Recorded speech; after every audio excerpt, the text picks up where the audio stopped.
Seconder? Chair, I second. Thank you, Senator Sifuna.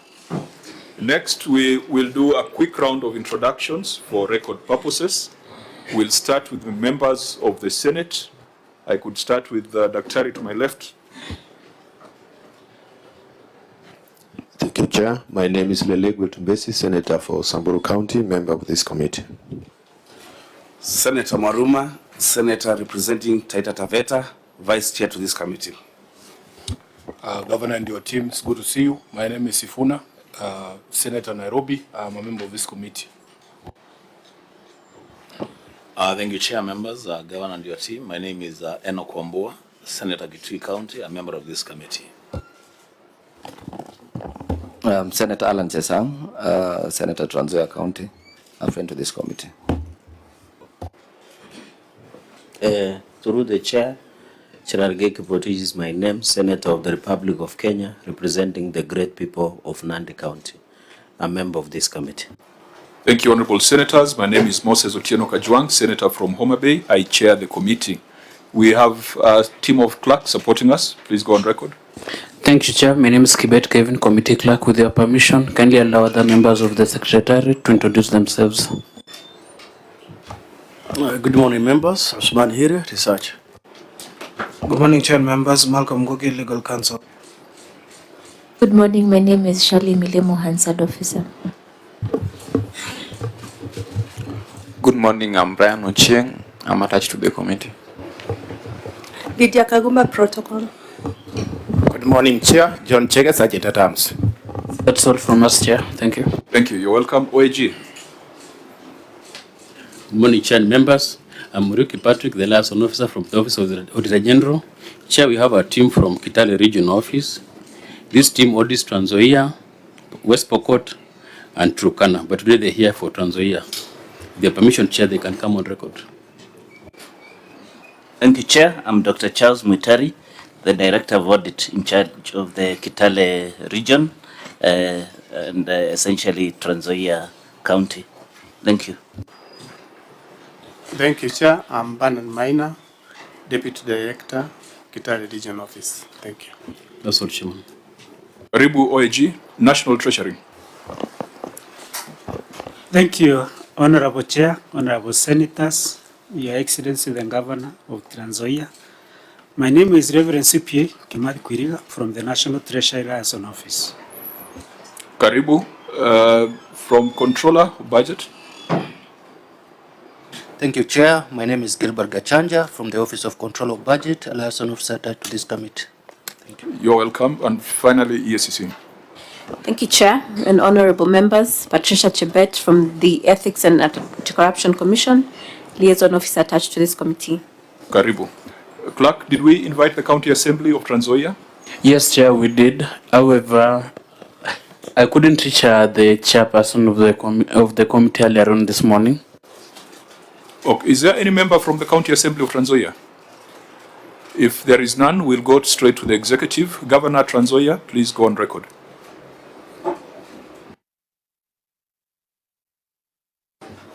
Mr. Chairman, honorable members, my name is Gov.Natembeya, the Governor of Trans Nzoia. We could allow your delegation also to go on record, just yes. Name and designation. Honorable Chair and members, I'm Wanjala Pepela. I'm the CEC Finance and Economic Planning.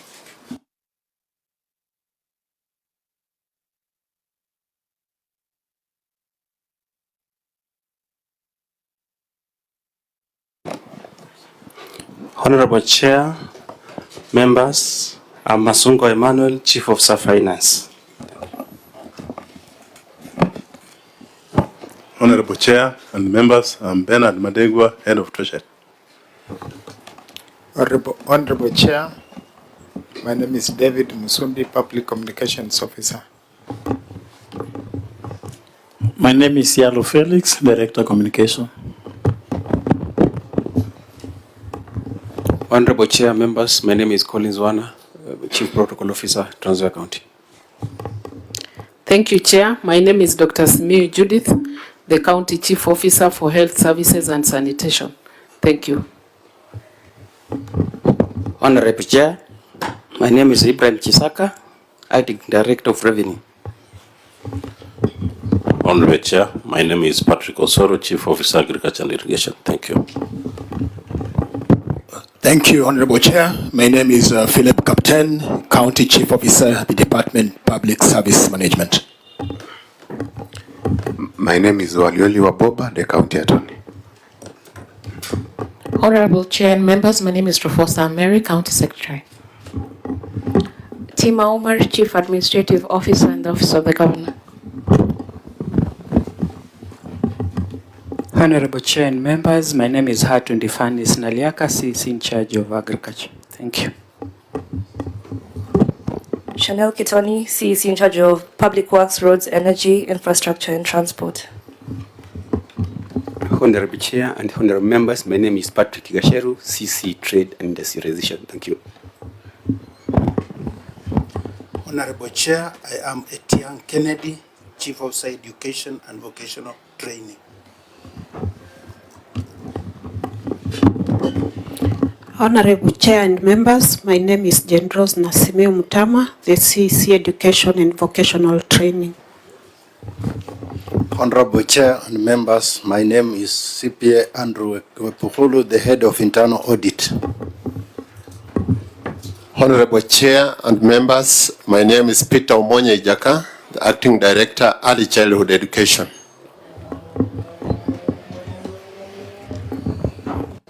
Everyone from the delegation has gone on record? Fine. I would believe that those who have not gone on record are members of the Fourth Estate who are welcome to cover today's proceedings. We proceed then to the next order, which is administration of oath.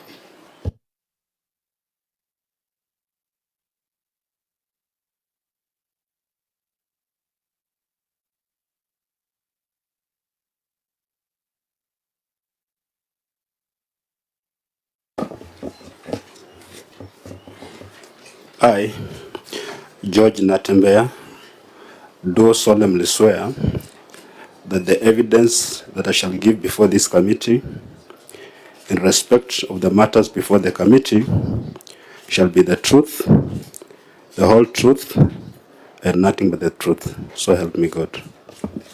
You will proceed to table your written responses.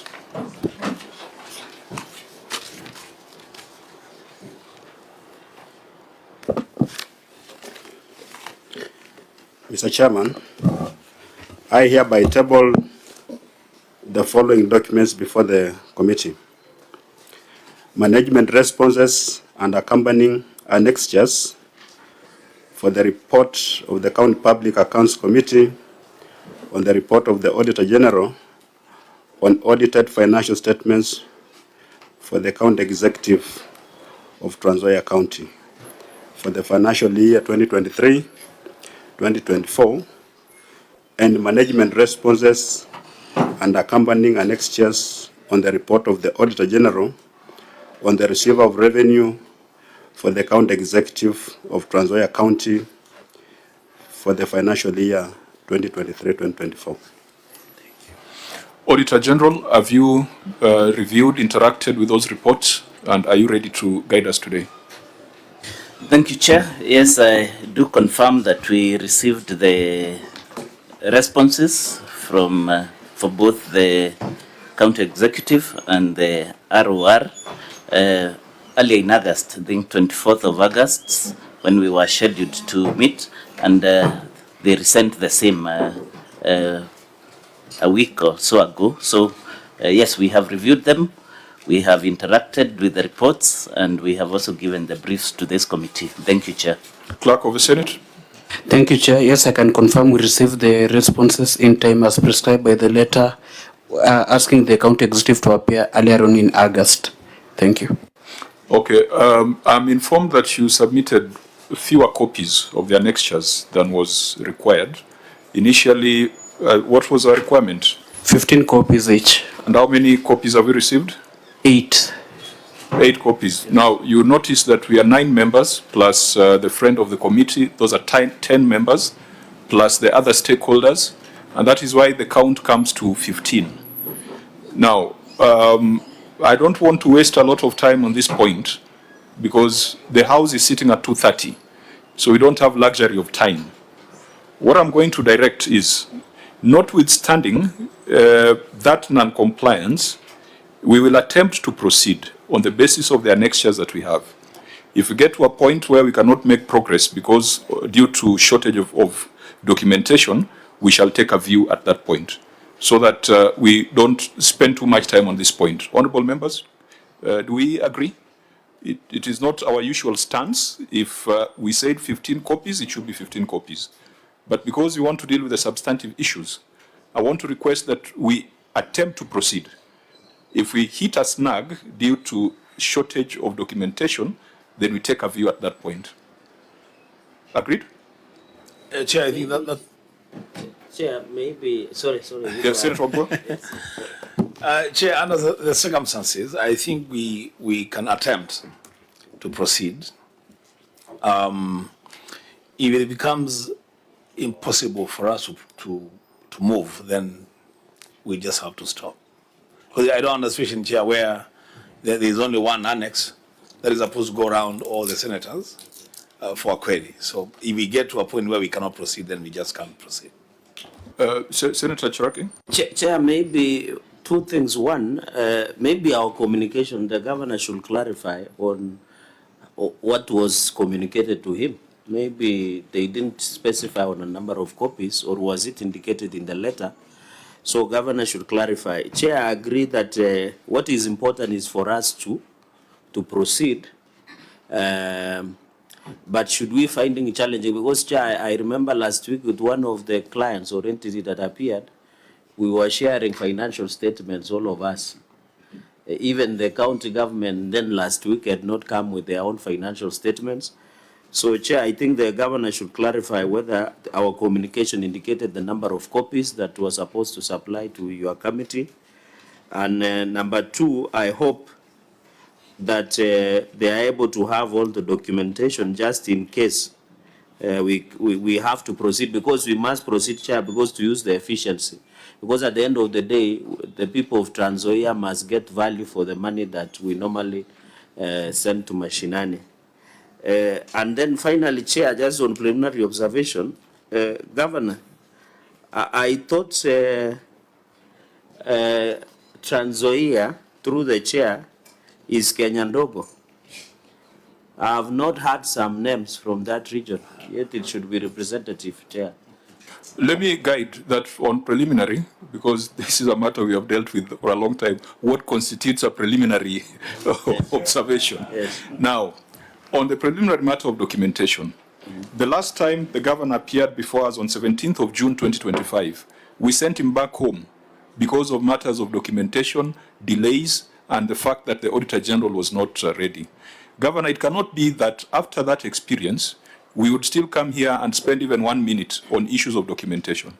You must take administrative action, unless you are the one taking responsibility for that.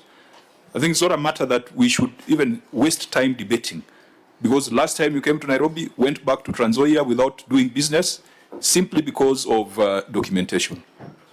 So I'll just ask you to comment on that, and then if your comment is satisfactory, we can proceed.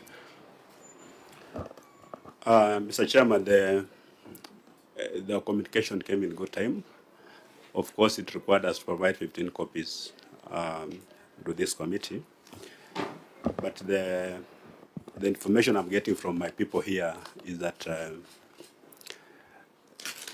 there is lack of finances to do some of these things.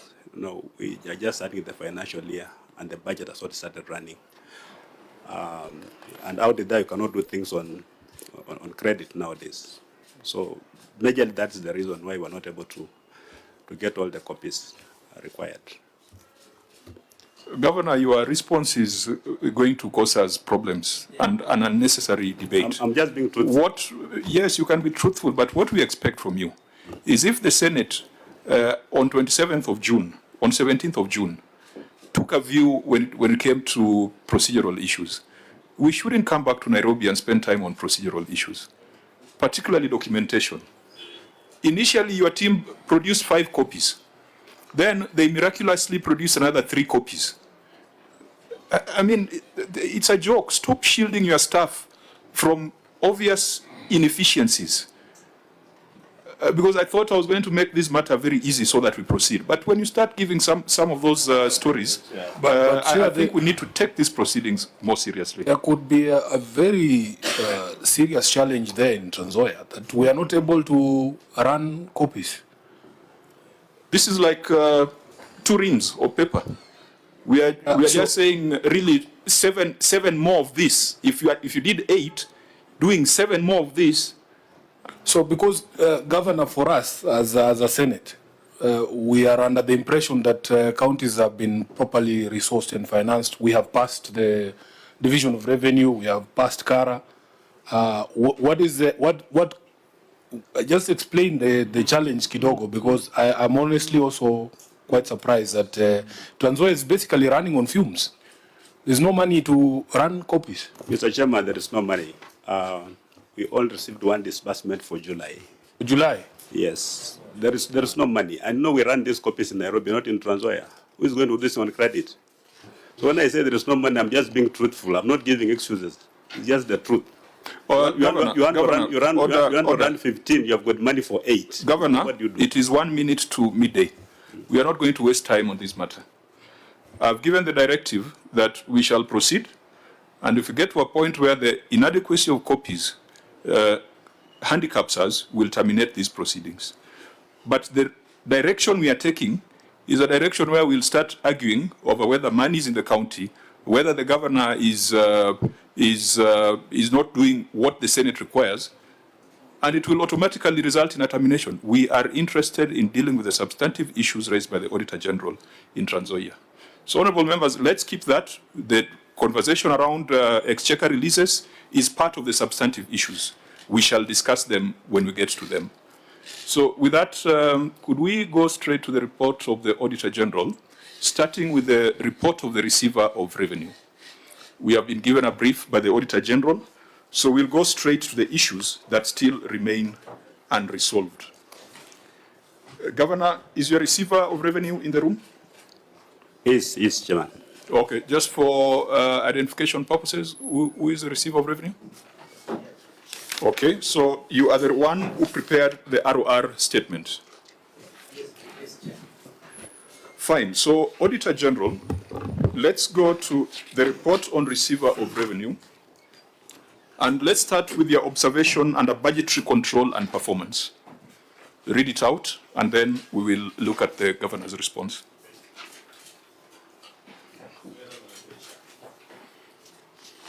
I'm looking at the original certificate. So on the original certificate, it is on page 4 under emphasis of matter. Now we need to get guidance from the governor on where he has provided the response on that.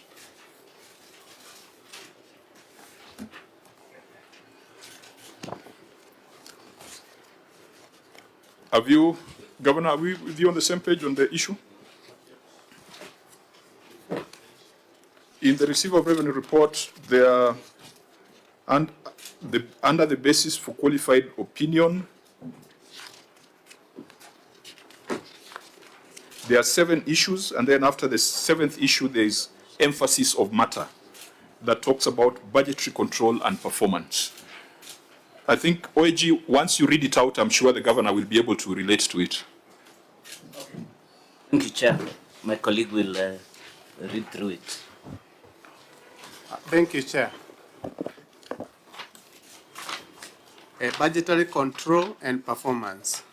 The statement of comparison of budget versus actual amounts reflects county-owned source revenue amount of Kenya shillings 470,522,927 against the budgeted amount of Kenya shillings 643,700,000, resulting in under correction of Kenya shillings 173,177,073, or 27% of the budgeted amount.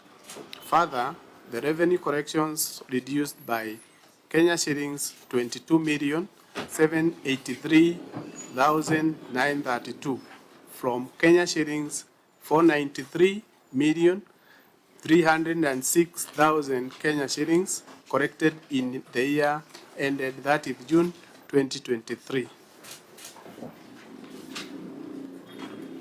Your last paragraph, your second last.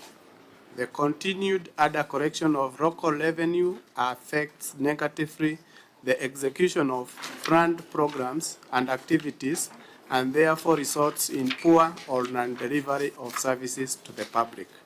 My opinion is not modified in respect of this matter. Thank you, Chair.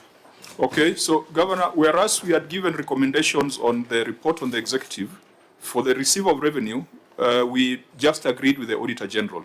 So there were no specific recommendations, but let's see how you responded to this matter. You can refer us to the page where you're reading from. Mr. Chairman, our response is on page 92 of the receiver of revenue document.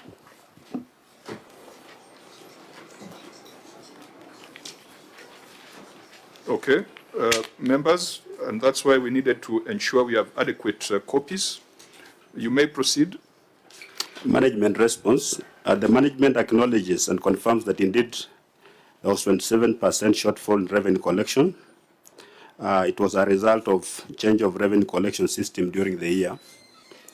The management has, however, put in place measures to enhance revenue collection, including recruitment of more revenue collectors, carrying out a rapid results initiative, and mapping all revenue streams and developing a revenue register.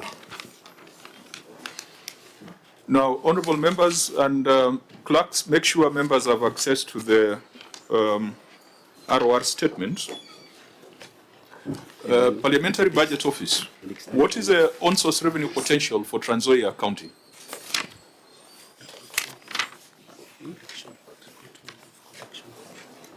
Salat was not here.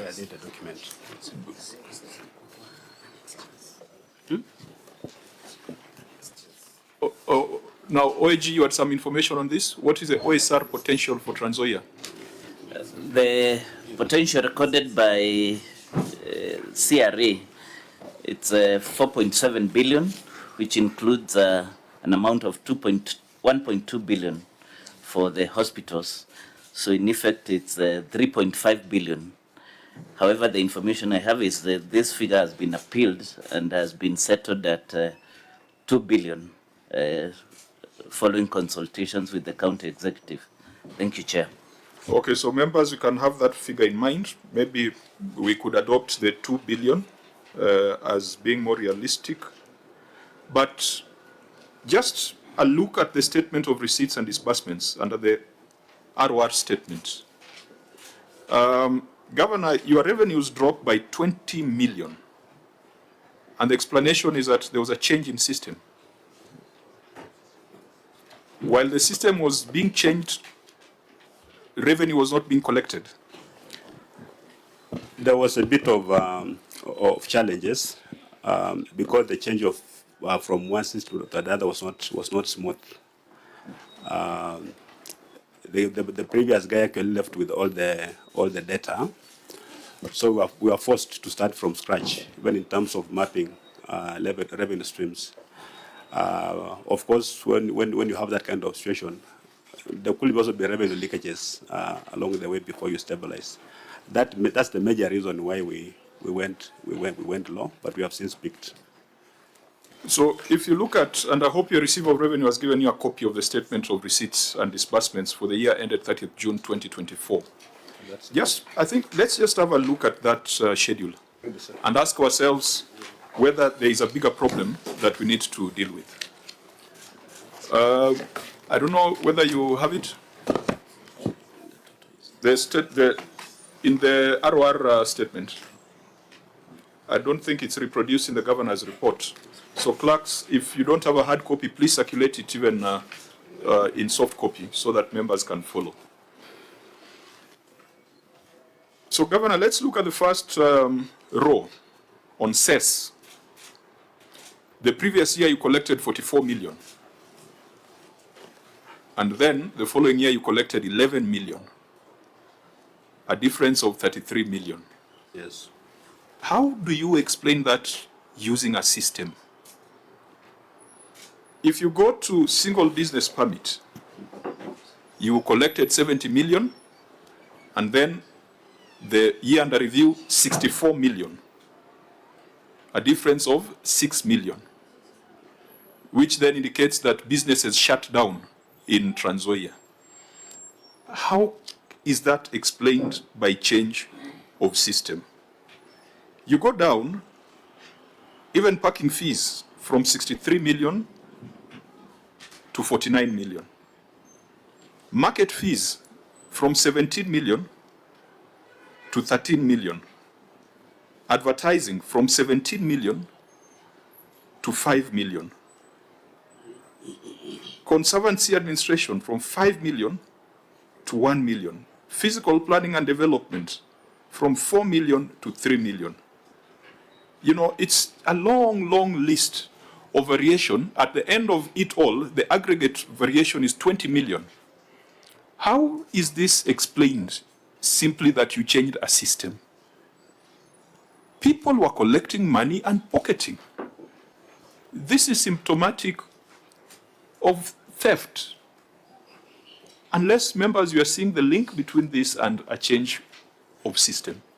Chair, maybe through you, maybe what we may need to understand is what system are you changing from? What system was at play, and then what did we change to, so that we appreciate this loss, this leakage? What system was in place before the change? Governor, it will also help us understand if you were to paint a picture of the time that it took for those system changes to be effected.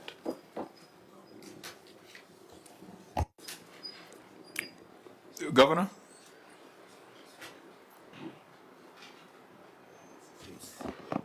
Okay, thank you, Honorable Chair. I will be able to explain what transpired. The Governor has clearly mentioned that we had a changeover of system, and when you look at it, we are having changes, particularly in the single business permit. Honorable Chair, the change happened actually at the peak of most of the revenues, so we were not able to realize that because there is a requirement that you cannot collect revenue off the system. And we're only trying to comply that, because if you collect off the system, money gets into the bank, and we are not able to verify actually how much has been paid through a system, because reporting of revenue must be clearly indicated.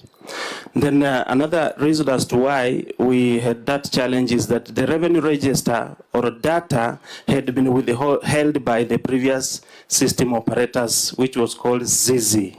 The new system we are talking about is EREV. So during that period, we were not able to get proper data to have it then mapped through the system to enable us to correct. CRA is very clear in matters of collection of revenue that we cannot do it off the system. And that's actually what we are trying to do, so that we can cap this issue of what the chair is raising, that pocketing the money. If you give staff that leeway to interact with money, then you lose the money. So we want all the revenue, it's a requirement that all the revenue system actually has to be cashless. So that is why we experience that. But when you look at the current performance, Honorable Chair, we have mitigated that. Current performance, we are looking at 2023, 2024. I was only trying to... And the reason why we must have this conversation is we must find out who the culprit is. Okay. Is it the system vendors? Yeah. Is it the collectors of revenue? Because there is a problem. Yeah, sure. There is a problem. And that problem, we must deal with it. Okay. So go back to single business permit, that line that you had picked. How do we explain that?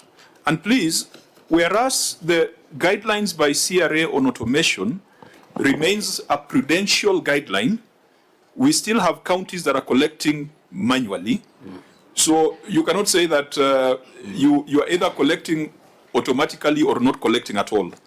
So you need to revise that. Okay. So explain to us, for example, that single business permit, which indicates that there was a 10% drop. It means that 10% of your business is shut down in an economy that should be growing at 5%. Yeah. How do you explain that? Just take that, that row. For single business permit, Honorable Chair, A common practice for most of our taxpayers or our clients is that during that period when we issue invoices, and they tend to pay more during that time because we also do a lot of compliance during that period, because once the invoices are issued and confirmed, now what follows is collection. Most of them normally reserve funds to pay at that period. Remember, if it's a common practice, it was there in the prior year. That's why you are comparing 2 years where the practice has been common. So can you give us a better explanation, please? A better explanation, Honorable Chair, is that the system was actually changed over in the period of January to March. And that is our peak period. That's what I'm explaining, Honorable Chair. So the money that was collected between January to March, where did it go? We have, in the receipt of revenue report, that time we actually encouraged, because we were losing a lot, and we encouraged them to do offline. Then later on, we were able to now map them in the system. Where did the money go? In the bank. Just show us here in the ROR statement where that money is. I'm not accounting for the shortage of 10 million. I'm not saying when we collected 10 million and we banked it somewhere or somebody took the money. We were not able to realize revenue collection during that period because there was a system changeover. We were affected. Not that we collected and we banked that money elsewhere, Honorable Chair. Senator Wambua, then Senator Chirati. Chief Officer, you may land yourself in some trouble. You've just said, your own words, that the time of changeover is when a lot of people are paying their rates. And because of the changeover, the implication is that people did not pay. Is that what you're saying? True. You're saying people did not pay. True. So why did you effect the changeover at a time that you're supposed to be collecting revenue? Through Honorable Chair, it was your decision to through Honorable Chair, we only picked single business permit, and I'm saying single business permit, its peak is at January and March, but other revenues were still going on. There are 11 rows where there was a drop in revenue, yes, which cumulatively comes to 20 million. Yes. So I don't know whether you have 11 different stories for the 11 different rows. Senator Chirati. Let me pick it from where you have left. Governor, how long has been Ibrahim Chisaka been acting as the governor? How long has been Ibrahim Chisaka has been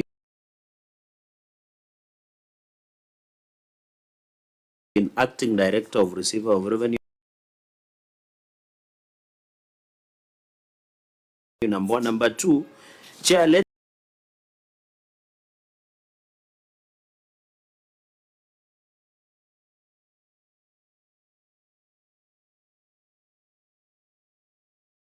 me pick it from where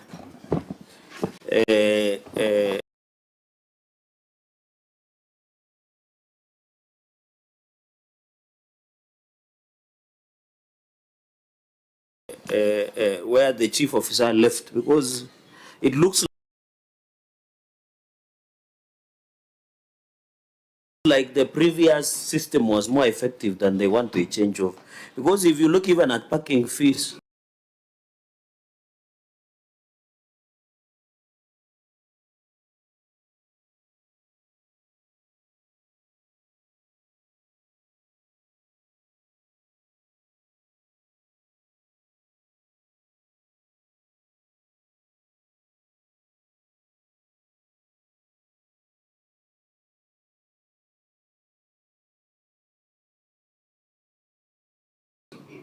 I don't know whether people park only in January, because the street parking fees in the 2023-2024 was 14,532,865, sorry. Financially at the previous one, 22,700,000.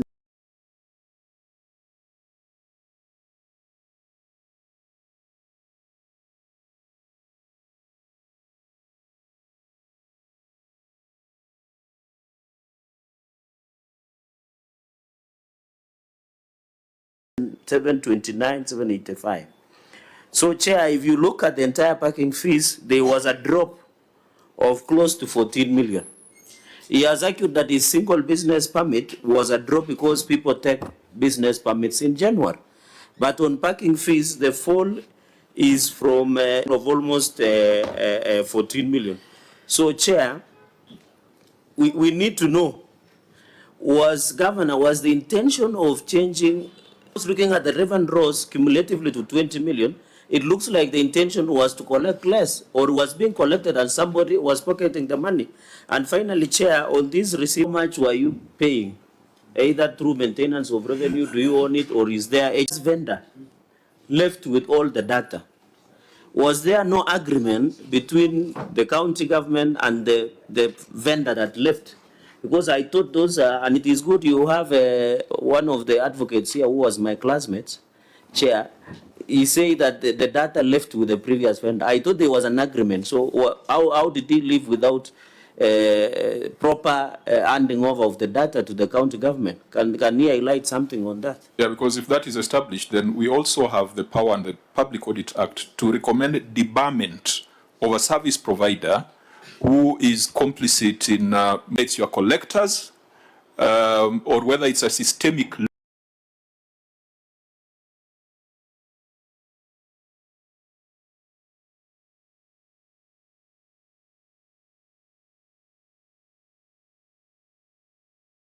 looting from the public. So that's Chair. Okay, so Vice Chair, then the Governor may respond. They can respond to both with what Senator is asking. I want to ask how you manage your revenue. Do you have a committee, or it's just one person who receives all the revenue? Because then if you have a committee, then weekly or monthly, you can sit to review the performance. Because I'm looking at SES, we are no longer building, they are no longer that would be my question. Okay, Governor, you may respond. Oh, Senator, please go on record. Senator Thank you, Chair. My name is Senator Mwenda Gataya, member of this committee. Okay, proceed, Governor. Mr. Chairman, I just want to address two issues. That one, no system can cure the mindset. So if people want to really steal, the system may reduce, maybe by creating efficiency. And these are things we've been talking about even in Transoya, that the system on its own really cannot increase revenue. So the problem of leakages is there, it's a big problem that we are trying to address. Unfortunately, of course, we are discussing this matter at the point when we are changing the system, and therefore the problem has been compounded. Number two, it looks so bad because we are looking at it line by line, then you are comparing 2023 and 2022 and 2023, and we are seeing the very big differences. But you see, there is a line there called miscellaneous receipts, which is 51 million Kenya shillings. Some of the differences you are seeing in these revenue streams, actually because of that confusion, the change of the system, were not captured under those revenue streams, but they were captured as miscellaneous. So we have look at the revenue stream, we have lost about 10 million, but part of that money is under miscellaneous.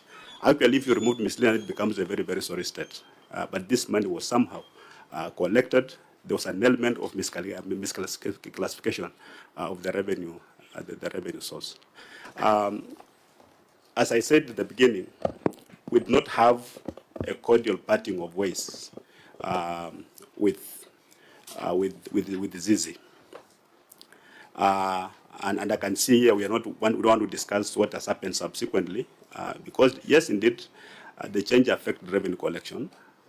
But when we come here subsequently, we are going to demonstrate that indeed revenue collection has increased as a result of change of the system. Of course, we tried to get the data, but the guy just went to court. He took us to the law courts. He lost the case, and he went to the High Court. So as we speak now, the matter is pending determination by the High Court. Now, Governor, we are here not just to fault find, but we are here also to find solutions. And when we have this conversation, maybe you looked at the global picture, but we look at the details. This Senate, we are very well equipped alongside our partners, the OAG, the EACC, etc. we look at the details. So we probably will not exit this without exhausting the details and finding a solution that will also help you. And I hope that as you're having this conversation, you can be open-minded, because there is a problem. In fact, when you tell us that 51 million has been lumped up as miscellaneous receipts, that should be a serious problem. There is no way as a shopkeeper you can have, you can receive money and not know whether you sold omo or salt or sugar. I mean, that's even a corner kiosk is not run like that. So that alone should drive you to demand more from your receiver of revenue. Because we know that the PFM assigns that responsibility to a specific officer who's paid a salary. The question raised by Senator Mwaruma on cess, for example, I think that Trans Nzoia has a lot of agricultural activity. Perhaps it's the bedrock of the economy. Just come to that breakdown, note 12 on your financial statement on cess.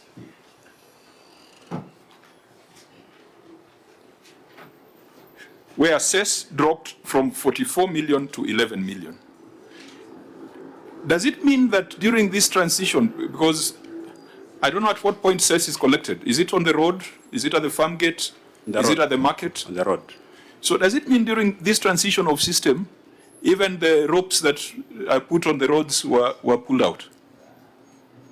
Mr. Chairman, as we speak now, because of the measure that we put in place, cess is the best performing revenue source in Trans Nzoia as we speak now. Estimated to be around how much? Actually, we exceeded by how much last year? 8. Last year, we collected 8 million from cess. So there's no reason why cess should ever go down in any financial year, isn't it? There isn't any reason why it should. So where you've got a 30 million drop in cess, it means probably 30 million plus was collected and stolen. That possibility is there. Now let's deal with that possibility so that we assign responsibility. You have made a very crucial point on receiver of revenue. The governor has chosen to ignore my question on how long the receiver of revenue has been acting, because that is a very important person in terms of the whole architecture and design. Governor, you have not answered the question on how long your receiver of revenue has been acting, because from the report that is on receiver of revenue is here, how long has he been acting, yet he is paid and designated. And then, Chair, in addition to cess, I also believe issues of parking should be easy, because you remember Turkana even were using POS in terms of parking fees within Kitale, within Lodwar town. So the question should be, even in street parking fees, the drop of 14 million is very high, because the street parking is marked and it is easy to know which street parking is. So the governor, as he answers how long the ROR has been acting on the issue of parking, and also says almost go in similar way, because these street parking are marked and it can be easily traced. Thank you, Chair. Mr. Chairman, if you go on page 21 of our document, you'll see how we have disaggregated that miscellaneous. Page 21 of which document? Because you had responded to the receiver of revenue document. Your response was on page 92. So we go back to page 21. 21.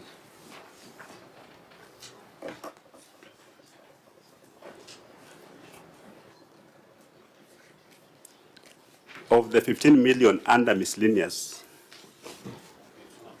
page 21. 51 million, not 15, right? Of the 51 million, total 51 million, 51, cess accounts for 18 million. So this 18 million should have been captured under cess. That leaves us with a gap of about 14 million compared to prior year, isn't it? It's still a drop. Yeah. And I want to emphasize this.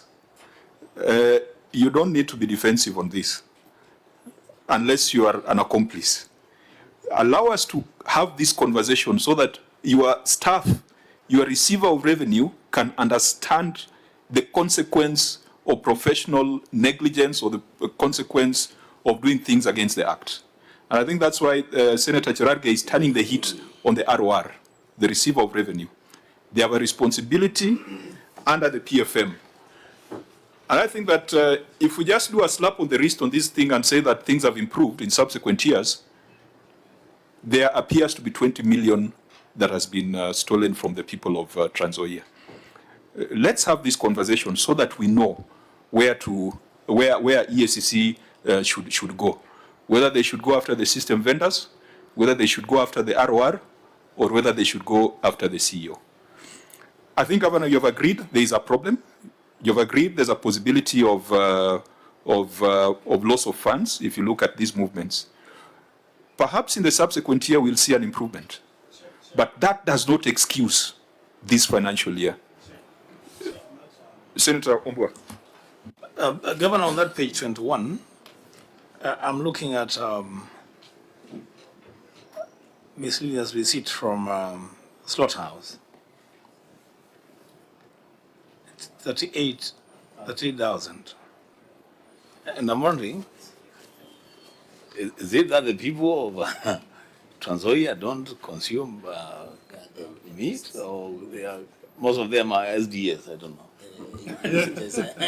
I don't know. I mean, really, 38,000. You know the chair is an Adventist. I'm an Adventist. Yes. So Chair, I think a lot of your relatives live in Trans Nzoia. I mean, we eat meat. You eat meat? Yes. So what? Soya meat, not meat. What is that? What's the explanation there, Governor? Yeah, Chair, but there is a question by Senator Cherargei that should not be lost. When did the ROR begin acting? What happened to the previous ROR? Is it because, or was he or she, did she pave way because of possible malfeasance in revenue collection? I think that's an important question. Governor, the slaughter fee and the ROR question. Mr. Chairman, I cannot give a concrete response why the slaughter fee was low. Maybe the number of animals that were brought to be slaughtered were fewer. That could be the reason. I don't have another reason for that, because I think it's also very difficult when you have already admitted that there were some data integrity issues, because it's also very difficult now to explain how some of those things arose. Because I thought it would have been easier to say, yes, we have had challenges, we have data integrity issues, we have migration issues, and therefore, what then should we recommend? Because if you try to explain numbers, Chair, that's what I began by saying, which in your view are not verifiable, then I've already said that the system can't replace the mindset. Yeah. That's what I said. But you know, when you ask for information, I'm providing it, and then somewhere it becomes defensive, and the information is here. I'm just trying to say that says, second, not this much, but it's this much. There's a shortage indeed, and we admit there's a shortage. Correct. Can we do better? I believe we can do better. The bottom line is that there's a 20 million drop, yes, which is not consistent with economic growth trends. Now, the question on the ROR asked by both Senator Cherargei and Senator Maruma. As a county government, we've not been able to have a substantive receipt of revenue for some time. Actually, our last attempt to have one also failed. So we've been having acting receivers of revenue. I think we've had three now. Mr. Gisaka has been in office for the last 6 months or so. And all these changes are just in an attempt to get it right in terms of revenue collection. No, Governor, the gentleman to your left is CC Finance. Yes. Should advise you that pursuant to PFM Act Section 165(2)A, there is nothing like an acting receiver of revenue. It requires the CEC Finance to designate in writing a receiver of revenue. While they have been designated, they are not acting, they are substantive. CEC, have you designated in writing a receiver of revenue? Because there's nothing, you can have director revenue that can be acting, but the receiver of revenue is appointed, and whether they are an intern or whether they are substantive as long as the appointment is in force.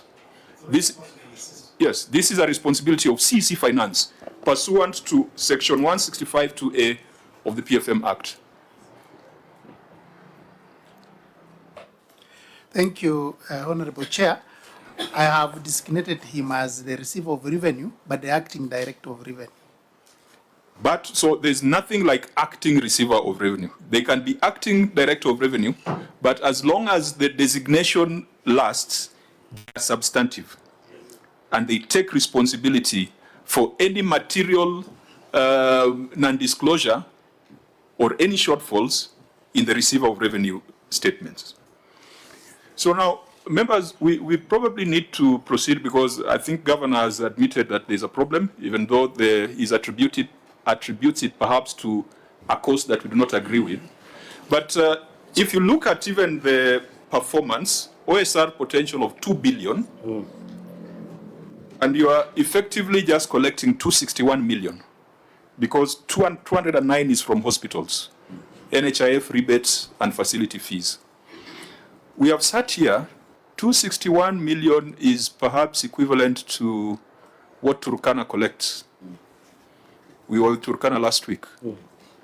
I've asked Senator Chesang, because I appreciate that Trans Nzoia compared with the Homa Bay, I think Trans Nzoia, the gross county product would be higher. Even the per capita income could be higher. I think it's a much wealthier county. Homa Bay collects 1.2 billion. If you reduce the hospital fees of 800, it's still 400 million. Trans Nzoia, with all its wealth and potential, is collecting 261 million. What is the problem, Governor, broadly speaking? And maybe as you respond, I can allow Senator Cherargei to chip in. Maybe as you make a ruling on the under collection of 20 million, and we should not gloss over. I think the reason we ask a governor, the substantive office holders, is for accountability purposes, so that if the committee recommend further action, we know who to help. So the under collection of 20 million, Chair, must be looked into. Somebody must be held accountable. And finally, Chair, I ask a question which I think, Governor, you either deliberately choose to ignore or you didn't want to. I wanted to find out what is the agency fees or the maintenance fees of this system. Because the information I have is that every financial year you are using close to 80 million to maintain that system. Because if your potential is 2 billion, after you remove the FIF, it comes to 200 million, for example. If 2 billion, you remove the FIF, which now we have passed the law, the Facilities Improvement Act, which is removed, it comes back to 200 million, which is still a big challenge considering the mapping of revenue streams that you have done. So, Governor, can you provide us with the agency fee or the maintenance fee of this new system?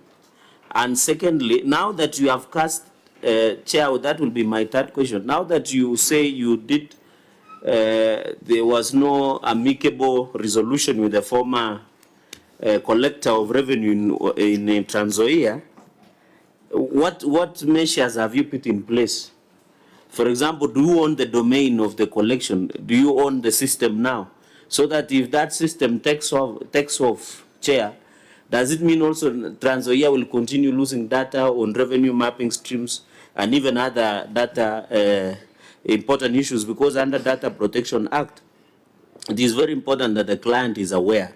So what are the stopgap measures to ensure if the new revenue collector decides to take off, can he also take off like the other previous one with all the data, with the revenue streams, with the projection and what have you? That will be my three questions, Chair. Okay. Perhaps the details on the system, because I think there are two substantive issues to the system that we are coming to. We could deal with them when we get there, but you can deal with the broader issues. Then we'll go, there's an issue about termination of systems. So it would be neater to deal with what the Auditor General found out and then look at your written response. But deal with the other issues that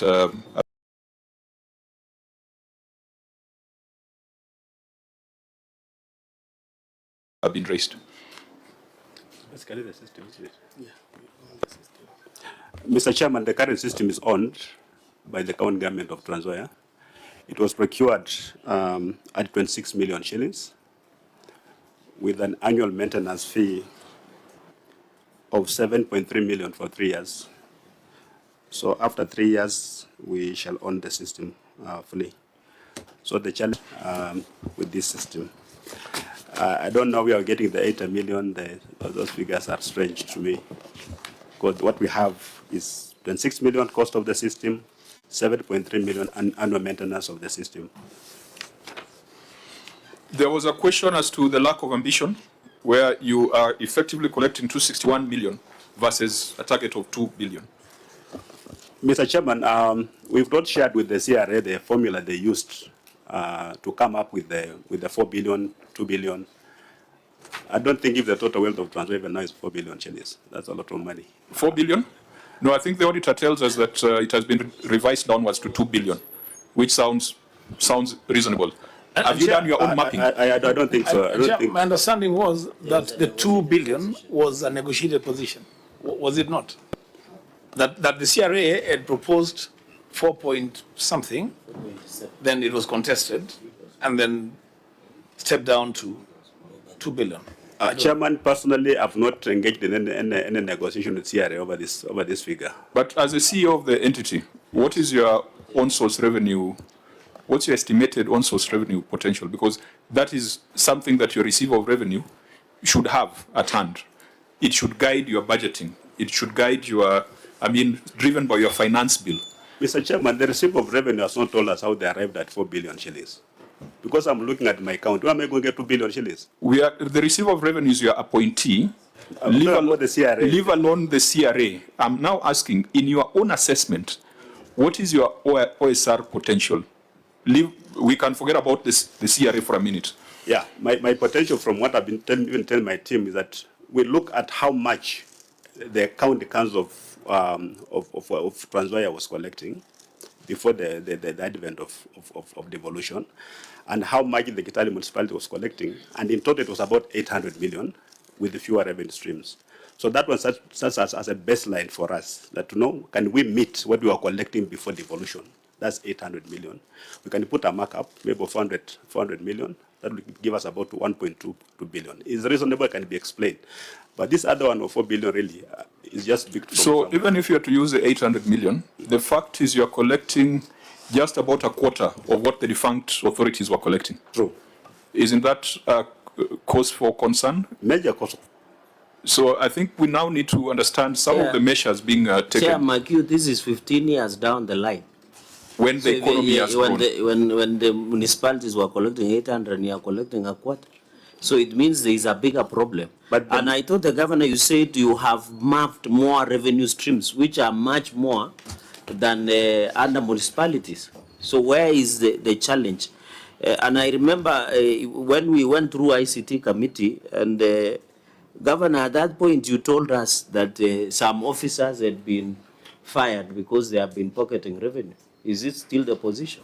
Actually, the problem we had was initially all revenue collectors were voluntary staff. So we actually recruited revenue officers. And we can demonstrate that after that, we've had some significant improvement in revenue collection.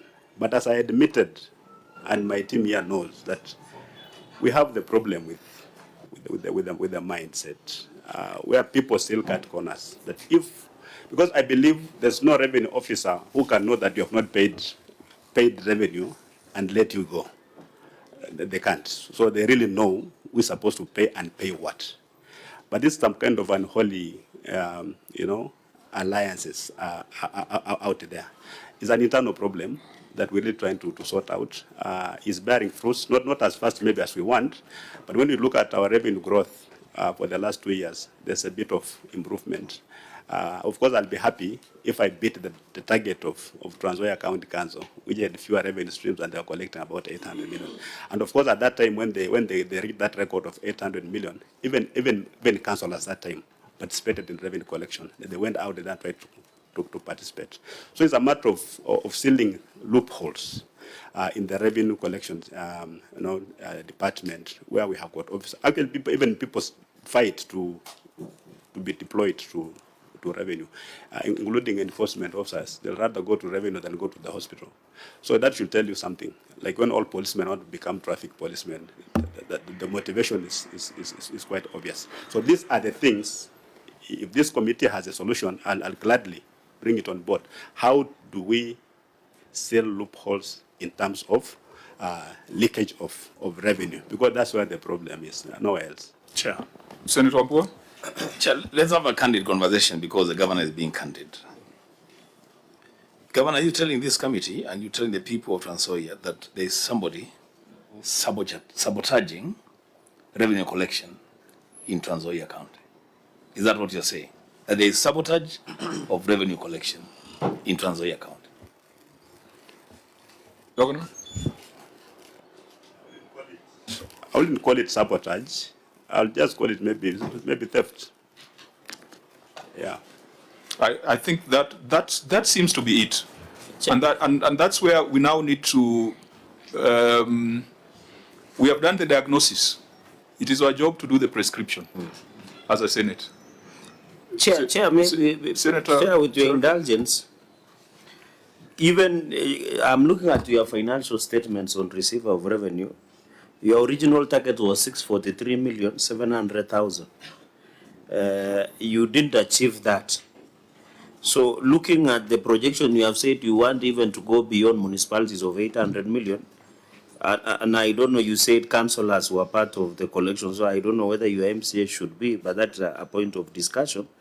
So in this 643 million, they must have been realistic target of that amount. They must have been revenue strategy that you wanted to collect.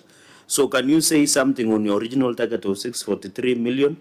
And finally, Chair, Governor said they were voluntary tax collectors. Is it who was the greatest tax collector in the Bible, Bishop? so Chair, Bishop is always right. You want me to tell you the name? You know the name. So I don't know whether you are calling it revenue collectors. So can you tell this committee they were temporary? So how much did you confirm them to PNP so that they can be used? And number two, I ask a very specific questions. Are there any officers in revenue that have been fired? Are there, Governor, as there revenue officers that have been fired? They are on disciplinary action has been taken or administrative action. And how many are there? Because it looks like, Governor, you are aware there is a problem. Kuna watu wanakula. But you have taken a back seat and say, you know, I'll just go and tell the committee of the Senate there are people who are stealing our revenue. They'll give me the prescription. I thought you should be telling us, Governor, you should be telling, I found 10 revenue collectors, I have fired 10. I have reported to DCI or EACC for action to be taken. Because if you come and tell this committee through the chair with the indulgence that money is being stolen, but can the committee give us a solution? It should be presenting that these are demonstrative action, these are investigations ongoing, this is what we have done, we have confirmed into permanent and pensionable. Because the fact that everybody wants to be in revenue collection, it means there is a bigger problem than we thought. So can Governor highlight on that? Okay, Senator Mwaruma, then the Governor may respond so that we can move to the other questions on the system. Yeah, the Governor indicated that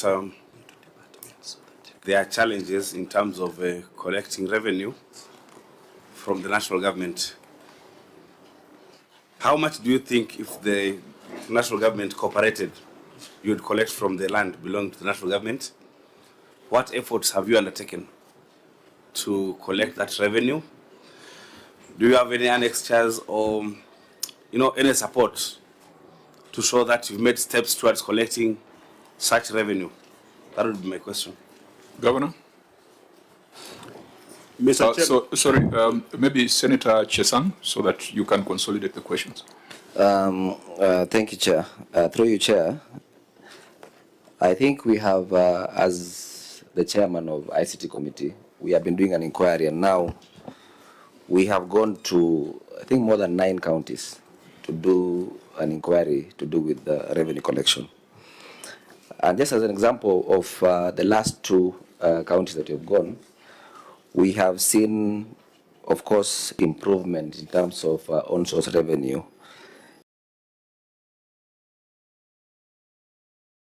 In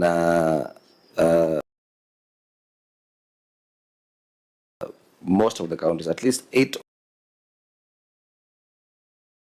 of the counties that you have gone,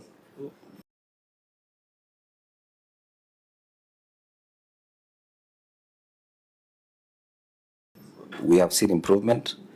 For example, in Machakos,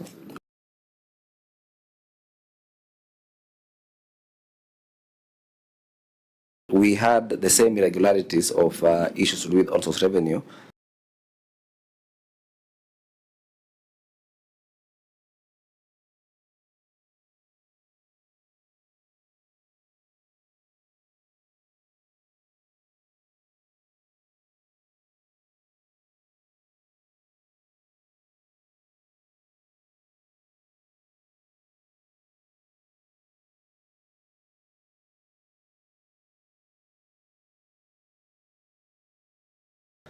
And when we went there, we found out that the governor had fired, I think, a few staff, I think around 30, around 30 staff that were found doctoring the system and trying to,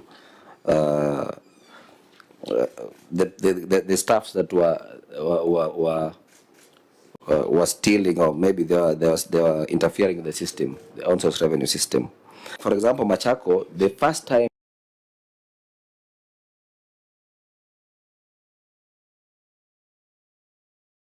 they sourced their system, they were collecting 30 million. So then later they went to 200, and now they're doing 775 million. The same with Kiambu County, they were doing 2.9 million before the EPR system, billion. And as per now, they are collecting 5. It is the prerogative of the governor just to be serious with this, with the staff, or maybe the issues where he thinks there might be a problem, because you can't honestly be telling us that the slaughterhouse only collected 38,000. Because we people of Trans Nzoia, I think, apart from where we come from, we can afford meat at least, I'm sure. So there must be a problem in the system. Yeah, there's definitely a problem. The governor has owned up. It's just his response that was evasive, because he attributed this to systems. But I'm glad that under oath you have said that systems cannot be the solution. They can be a problem, but they can never be the ultimate solution. So we now need to... I've talked about the removal of volunteers that I inherited, the people who are collecting revenue. We removed all of them. We removed all the cashiers who were involved in revenue collection. We recruited new officers, new revenue officers. I think, with due respect to Senator Cherargei, whatever you're explaining, is it captured anywhere in your written responses? Yes, yes. Where? It is. When you look at our...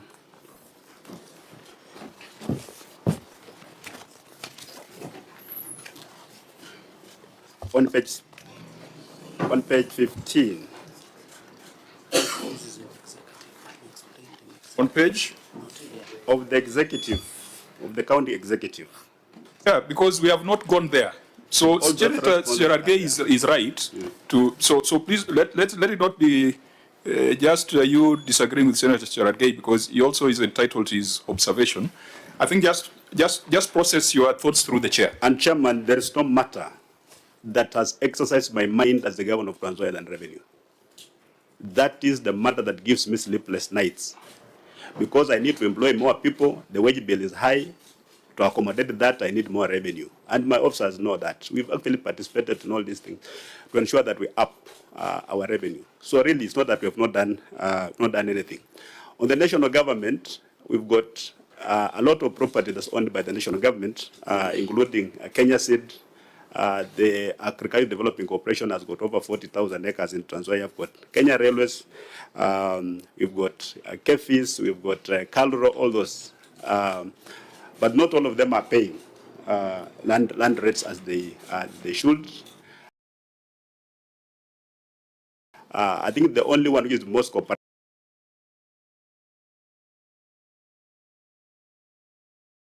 is Kenya Seed.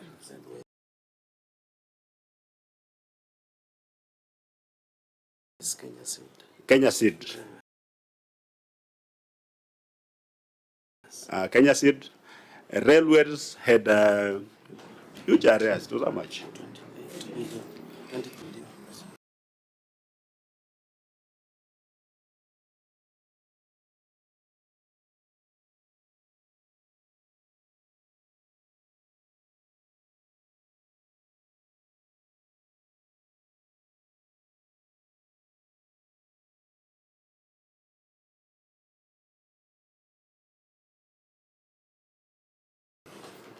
About 20 billion that they should have paid us, but they have not.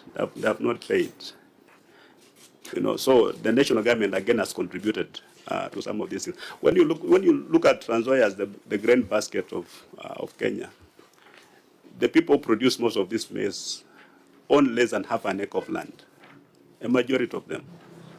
The large-scale landholders are raising this amount of money from the people of Trans Nzoia is very, very difficult. Because now we're looking at maybe raising and divide by 40. How many animals are those? I told you, it's 40. Yeah. Why? Those are very many animals. Now you become very strict attendant, you know, issues that come along with it. It's a kind of reality we're facing on the ground. That's why, Mr. Chairman, personally was shocked if CRA can come up with such an outrageous figure and expect that Trans Nzoia can actually raise 4 or 2 billion shillings in terms of taxes. It's just an impossibility. Senator Chair, Sifuna, just for the benefit allow us of, to proceed. for the benefit of national government institutions, including where we are, Treasury was here. He confirmed that there are certain conversations that are happening between county governments like Nairobi that are owed money by national government institutions to swap some of those debts and help counties to be able to receive some benefit from those debts.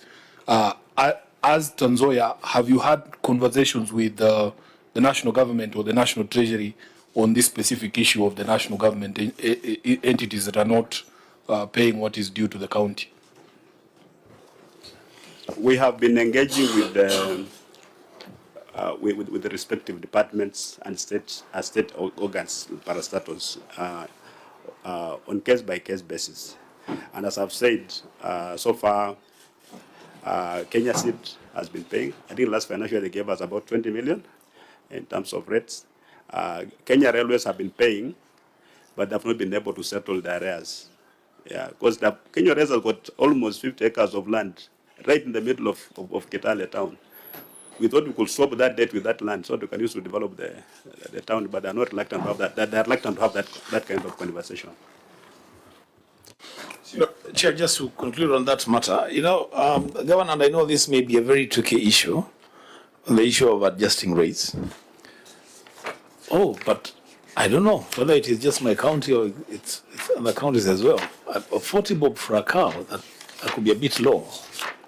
Because then that becomes a very, very, very ineffective revenue stream. I remember I slaughtered cows just the other day, Chair, and I paid several thousands in an abattoir in Kitui. I don't know, 40 bob, Chair, Governor. You want to have a conversation with your people. I mean, you need to raise money also to even manage the abattoirs themselves. So but Chair, is it fair for us to be pursuing these pennies when we know we can get millions from the people who are not paying Trans Nzoia money? I mean, even if you were to raise the price of slaughtering to 400 shillings, Senator Wambua, with the respect, if we were to help these counties, the conversations we are supposed to have are supposed to be grand conversations, so that even if we were to raise by another how many percent to 400 shillings per cow, the revenue resulting from there will not be as significant as if we were to put pressure on Mbadi and railways to pay up. That's where I think we should focus. Yeah, but I think members had requested that we find a way out because it's one. By 2:30 we must be in the chamber. For fairness. Yeah, please make it very brief. This issue is not petty at all. Correct. It is captured in their own document as a revenue stream. Yes. And these small revenue streams add up to more revenue to counties. And pursuing revenue from slaughterhouses and abattoirs is not mutually exclusive to pursuing collection of revenue from the big guys. So let's collect revenue where you can collect revenue. That's why I want to say, Chair. Chair, just in conclusion, one, I would request your ruling on under collection of 20 million. Number two, Governor, I have not seen, this committee, maybe just the last one, how much is being owed by other institutions outside the county, like Kenya Railways, the national government. And then number three, in your annexures and in your report, you have not, or I didn't see in your response, management response, attached any evidence to show that you are engaging these stakeholders. Maybe the governor can provide that evidence, Chair. And then are there strategies? Because we have seen counties like Yambu, like Nairobi, sometimes they provide waivers. Sometimes so that they encourage pay up of, and it is provided under the PMF Act. So, Governor, are there any strategies? Apart from negotiating, are there any strategies like waivers of rate so that you can improve on collection? Because this own source revenue is very critical. And that may be the reason why the CRA were picking that indicators. And I want to inform the Governor, Chair, as I exit, that in fact, during our fourth basis of revenue allocation, it is the CRA indicators that guided on how Trans Nzoia got 1 billion plus extra under division of revenue under this financial year. Yeah, honorable members, I know we have a lot of experience on this matter, so there's a lot we can advise the governor on. But I think we must move on to the other substantive issues. But the facts are as follows: that on-source revenue dropped by 20 million in the financial year under review. The governor has admitted that there could be data integrity and quality issues. The variations across streams do not make sense, do not add up. So it throws into doubt even the accuracy and integrity of the numbers that have been presented before the Senate. It is also a fact that Trans Nzoia is collecting much less than the defunct local authorities did 15 years ago, and that should be a matter of serious concern. Even if the CRA figures were disputed and 800 million was still the OSR target, the county is only achieving just about 1/4 or perhaps 30% of that target, and that is unacceptable. We therefore would want to recommend as follows. Of course, we will see the positive action taken in subsequent years. The audit is going on. But this 20 million, we must confirm whether it was collected and pocketed, or rather collected and stolen, using the words that you used. EACC, please, you must cause an investigation into the financial affairs and management of the receiver of revenue and collectors of revenue to assure us that every single cent that was collected from the people of Trans Nzoia was reported. And in the event we find that money was collected and not deposited in CRF, please recommend prosecution. Number two, we've got the systems vendor. We will take the written responses, and I think, Clerk, we must write to the systems vendor so that they show cause why we should not recommend a debarment as per the Public Audit Act. Because it is wrong for a system vendor to misbehave in Trans Nzoia and then go to West Pokot and continue doing the same things. So we must also take decisive action. So with respect to the systems vendor, we shall be making recommendations for debarment. Of course, they will have an opportunity to come and explain themselves if they disagree with us. Number three, Governor, we expect you to take administrative action on your officers, even if it means designating a receiver of revenue. Because you cannot come to Nairobi and then you say that looks like there's a problem with the data. It might appear as if some money was stolen. Those are issues that your ROR, I mean, that's the only job of a receiver of revenue, from morning to evening. If you cannot take administrative action on the entire complement involved in the revenue, then we might conclude that you are also an accomplice. And I think finally, we made a mistake, perhaps as Senate, to take away the fiscal responsibility index. Because when we said we wanted to do a proper objective ranking of counties, these are the things we must look at. Governor Natembeya I believe, I take judicial notice that he's a very popular governor. He's a very visible governor. But now when we come to the numbers, perhaps it tells a story that is different. So we need an objective assessment of counties based on fiscal responsibility indicators. I think we had already agreed that we're going to do that ranking. And I think on this, Governor Natembeya is going to rank very badly compared to peers, because these are now numbers. This is not just about the personal leadership perception of the governor. So we could leave this matter at that, such that even the other issue on termination will take a view when you're writing a report and make a recommendation on debarment. That can allow us in the remaining period to go to pending bills and also to sample a few projects that are still outstanding. We agree, honorable members? Okay. Fine. So let's go back to report on the executive and start with the issue of pending bills.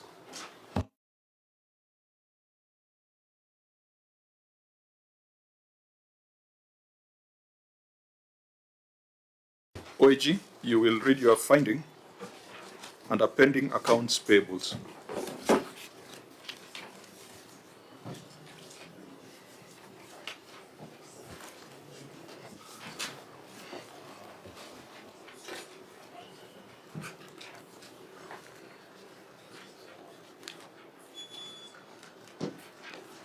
OAG.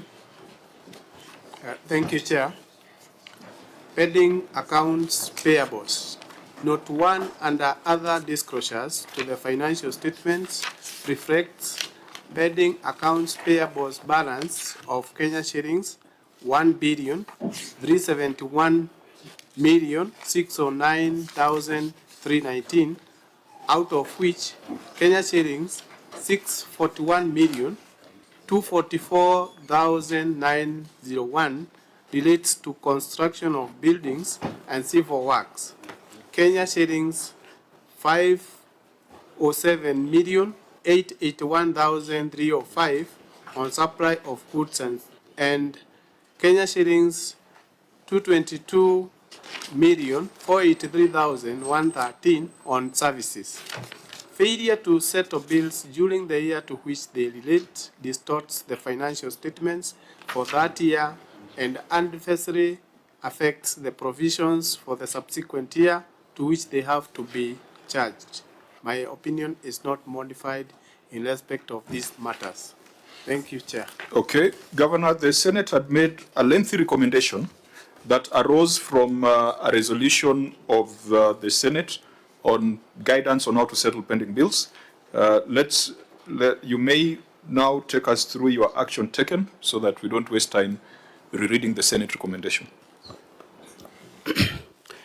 This our response. The county government of Trans Nzoia had pending bills amounting to Kenya shillings 1,497,561,536. Those are the audited amounts in the financial year under review. Out of which pending bills amounted to Kenya shillings 983,234,209 were settled as of 31st March 2025. Kenya shillings 700 has been provided for by the county government in the budget for the financial year 2025-2026 to offset the balance of the verified pending bills and to partially resolve the unverified pending bills for the financial year 2021, 2022, and previous years. The list of total pending bills vis-a-vis the list of pending bills settled is provided under Annex 16, which is pending bills, pending accounts payable, the payment plan. Annex 17, settled pending bills under recurrent. Annex 18, settled pending bills under development. And Annex 19, the budget for financial year 2024-25, and pending bills, pending accounts payable settlement returns.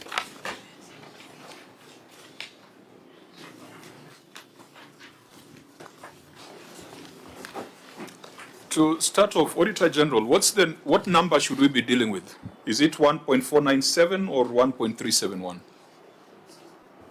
Thank you, Chair. The audited number is 1.371 billion. Governor, how did this grow by 100 million? Because once you have reported on it, if there's a growth, then that is a matter of great concern. What should be the right number so that we are sure what we are querying?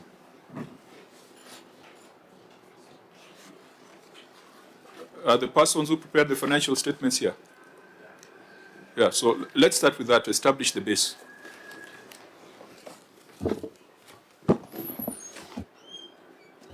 Honorable Chair, I'll respond. What the Office of the Auditor General is referring to a figure of 1,371,609,319 is actually pending bills that is in relation to merchant payments. Can you speak English, please? Just tell us what number.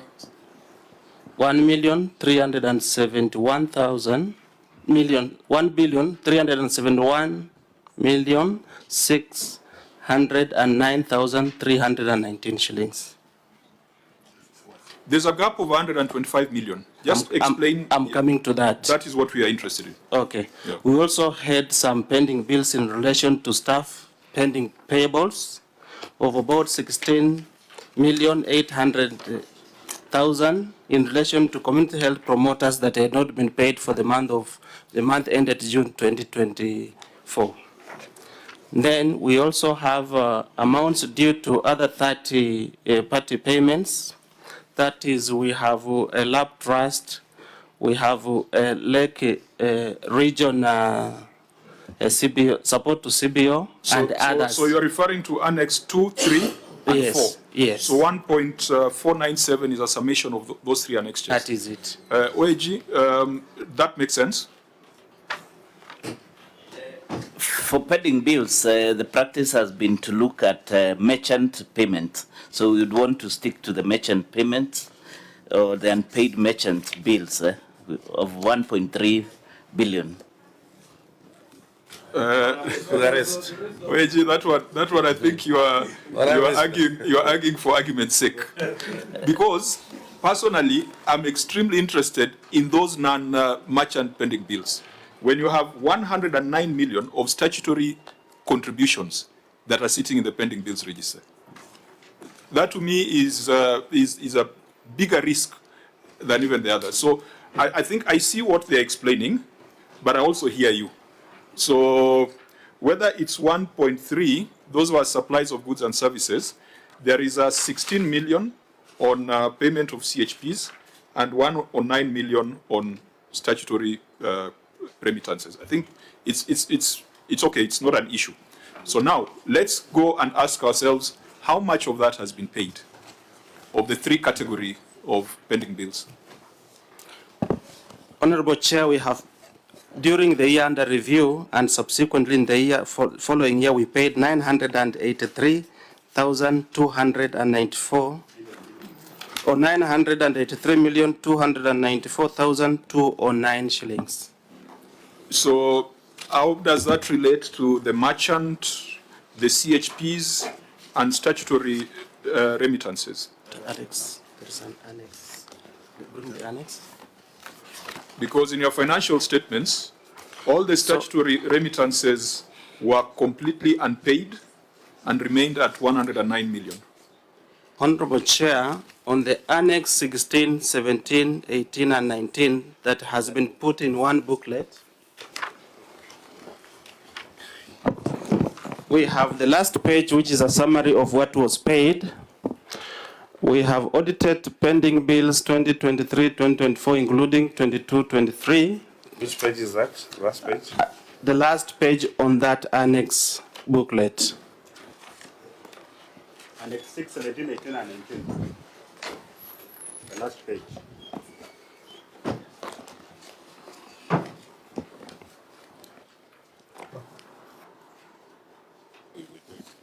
Where we go with this? Yeah. Total this.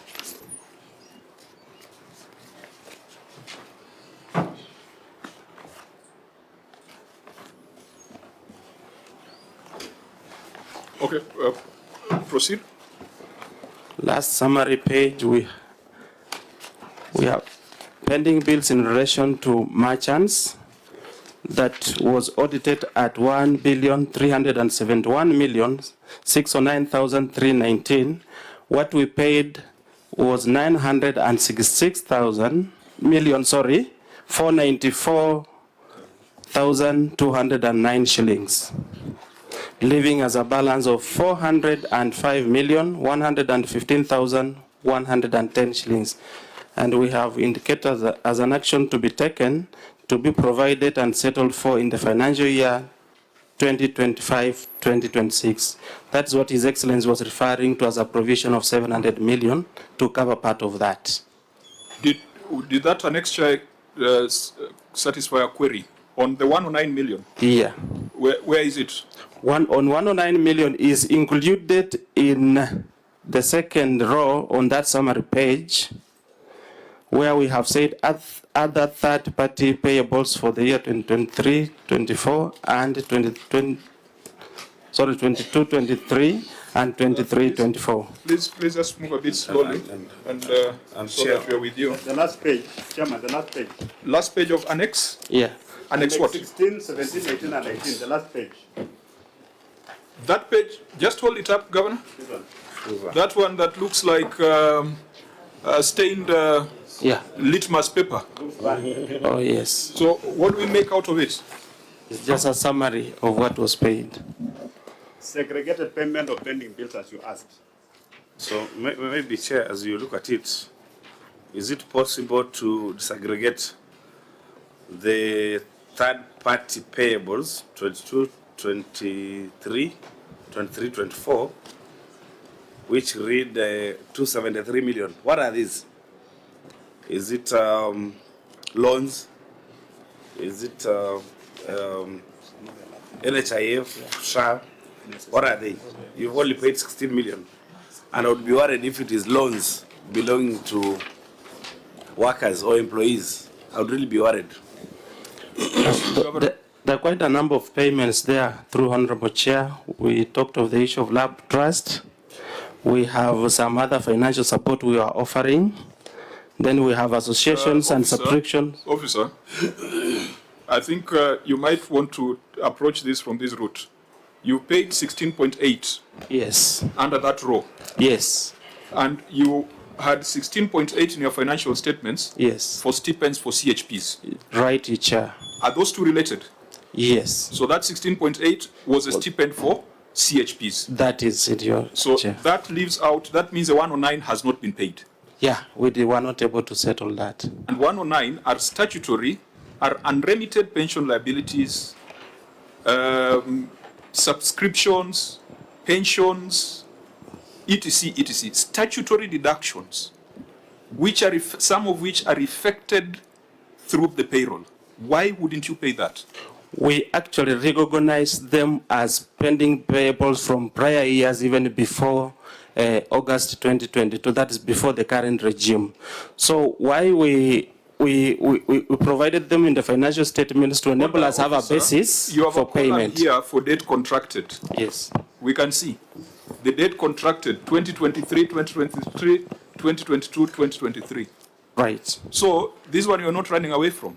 These are statutory deductions unremitted during the financial year of 109 million. Correct. What 109 million relates to the financial year 2022-2023, but what we incurred and accrued was for the financial year 2023-24 was 16,800,000, which we settled, Chair.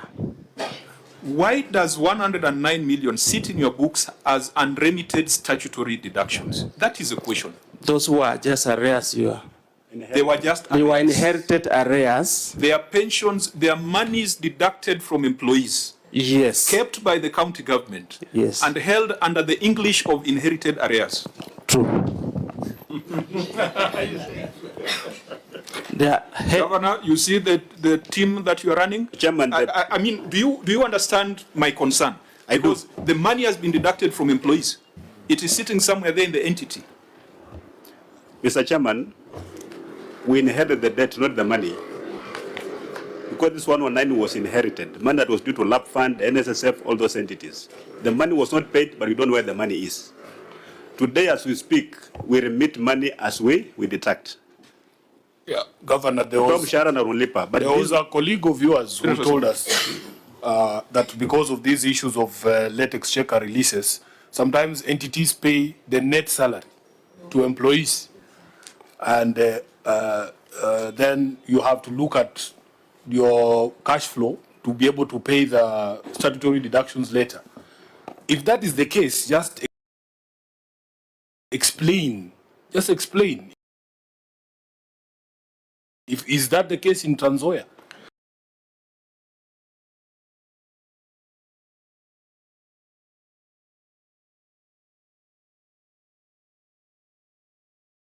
In our case, that's not the case in Trans Nzoia. So what is the case? Well, how did the chair wants to know?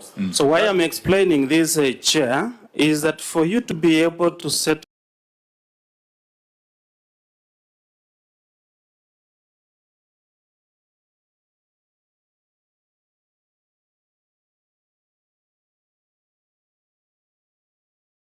any pending bill, it must be reflected on the face of your financial statements.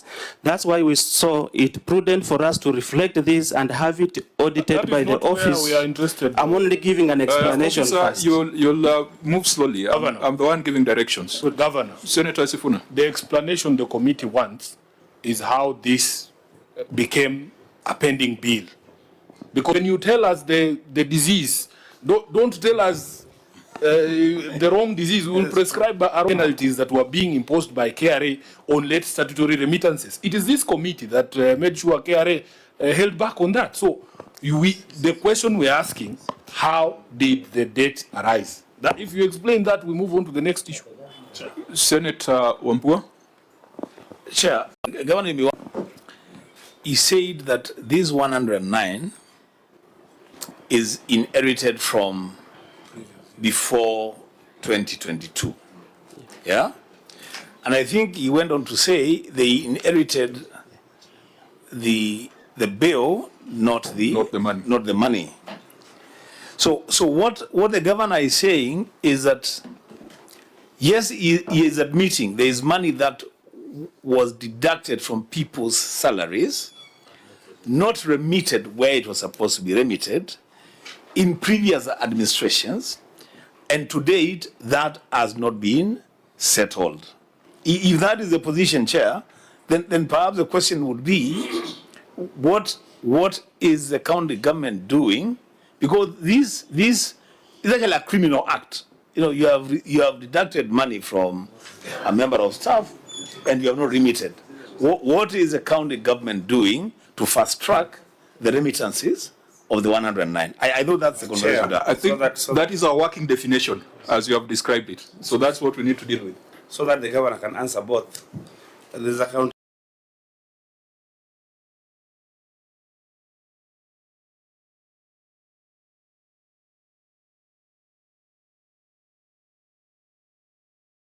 Argument here that this might not be inherited debts, because that second line reads other third-party payables for 2022, 2023, 2023, 2024.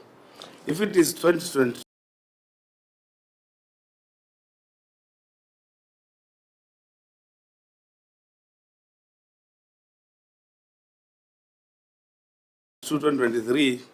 that is the time, Governor, you came into office.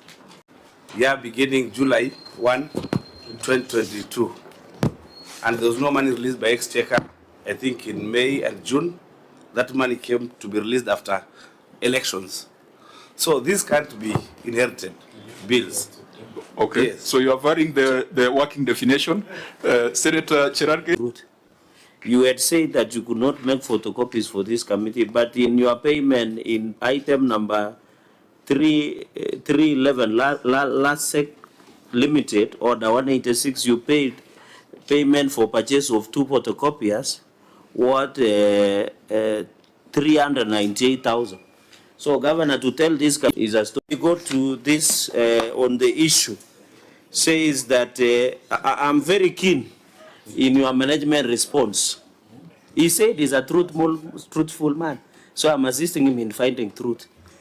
Finally, Governor, you have said to offset the balance of verified pending bills and to partially resolve the unverified pending bills.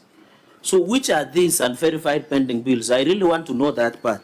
Because I have agreed you have you have given us, and I've looked at your financial statements as by your chief officer has said, is you have 1.4 billion, and you have brought down, including the financial, you have put around, is it 700 million to this financial year of 2025. I'm keen on the partially resolve the unverified pending bills for the financial year 2021, 2022, and prior years. Could you be generous enough with information? Tell us how much is this? Because you have been specific by budgeting 700 million, but you have not tell us how you intend to resolve partially unverified pending bills. And comes to my question, Governor, when you took office, did you do pending bills verification? And where is the report? And how much was verified pending bills? And how much was unverified pending bills? Chair, I yield. Governor?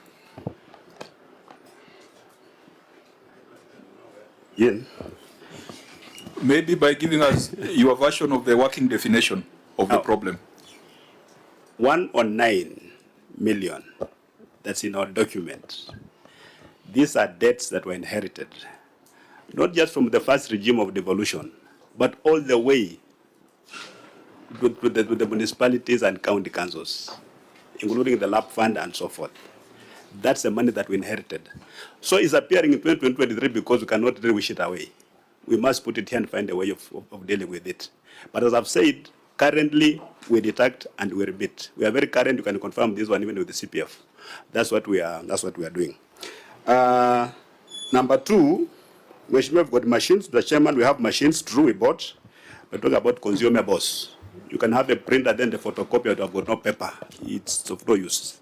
That's the problem I'm talking about. I don't have finances at the moment. That's why we've got to run into problems in terms of producing these documents.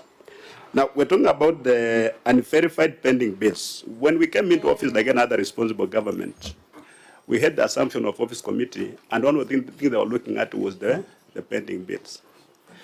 And the figure went to almost about 1.2 billion shillings. And it kept on mutating and increasing. What we did, we formed a committee that was chaired by the former Auditor General, Dr. Edward Oko. He came up with a report that classified eligible and ineligible pending bills.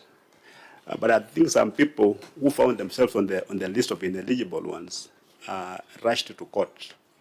And the court, in this opinion, felt that Mr. Oko was not actually not verifying pending bills, that he was doing audit, which we disagree with. We disagreed.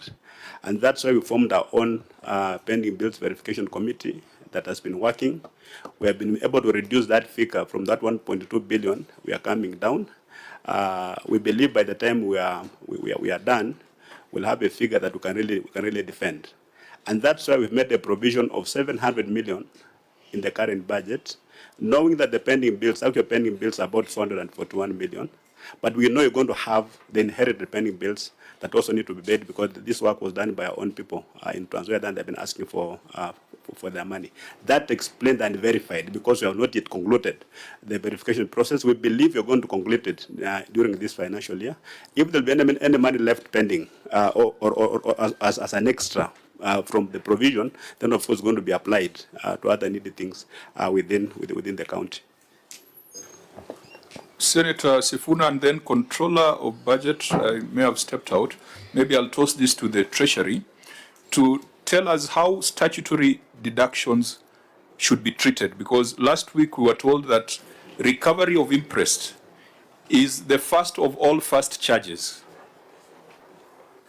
Why should we be raising requisitions, disbursements, for settlement of other matters when statutory deductions prescribed in law are being done in the county but not being remitted to the relevant bodies. I think you need to advise us on that, because this 109, whether it was of defunct authorities of yesterday or today, there must be a commitment on its settlement. Senator Sifuna. Mr. Chairman, if you indulge me, I completed, I'd forgotten something on that 109.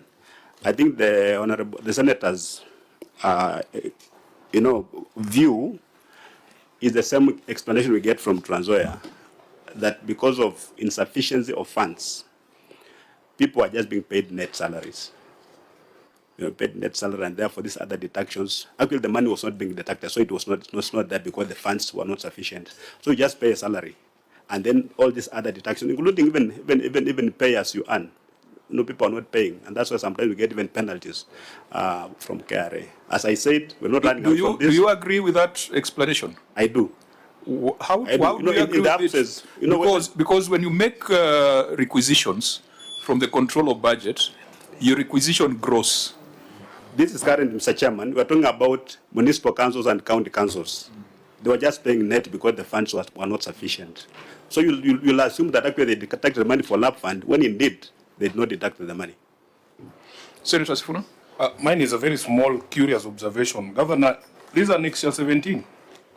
When I look at the first page and the second page, there's a lot of women groups who are doing business with your county. You can count almost 20 on this page too. From Bikholwa to Rambisia to Kendelesia, I can see a lot of women groups. What is the story in Trans Nzoia? Very briefly. No, we need to learn from other people. Yeah. What is the story, Governor? What we do in Trans Nzoia is that we've tried to operationalize APO, access to government procurement opportunities, by young people, by women, and people living with disabilities. They form groups, and those groups, we give them company names. Through, of course, Huduma centers, they're given company names to trade with the county government. So what we do, once we give them the money, we also give them a tender to do. Yeah, we don't just give people money to go look for work, and then they'll come telling you we bought chicken and they all died. So we'll give you a government tender and government funds to go and do this. So just a way of empowering our people. That's why you can see all those groups there. Okay, I think he sampled the first 2 pages. We don't know what appears in the other pages. But let's go to the substantive issue on how to treat this 109 so that we can give directions. Mr. Chairman, it's actually more than 109. We're having an engagement with Lab Fund. Lab Fund is asking for 600 million. So this disclosure is not Lab Trust CPF, they're asking for 1.2 billion. You have only captured 33.4 million here. Yes. Honorable Chair. It goes back to my question. Senator? Governor, you needed to be precise, and it was just a simple question. You have said after Ouko's committee was ruled by Kitale High Court that they didn't have the power except the OAG. You said you formed internal verification committee through the chair. You have talked about legible and illegible pending bills. So I wanted you to be precise. Tell us how much is legible pending bills, how much are ineligible pending bills. Because ineligible, it means you cannot pay. So why are you providing for in the budget?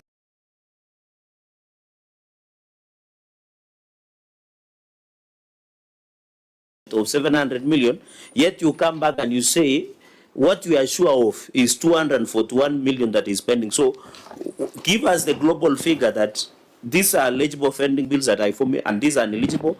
Then tell us the story behind it, because you are shifting from 1.2 billion. You are saying you have allocated 700 million in the budget. You are saying you are sure that eligible is 241 million. So what is the story in this verification pending committee? And is it through the chair? Can you provide that report of internal verification? Chairman, what I said was that the former Auditor General, Edward Ouko, chaired the committee on pending bills. His report was challenged in court and it was set aside. We didn't just fold our arms and sat there. We formed our own pending bills verification committee whose work is not complete. But we are hoping it's going to end this financial year. And if it does, we should have some money on the budget to start settling those pending bills. That's why other than the 441 million. Order, Governor.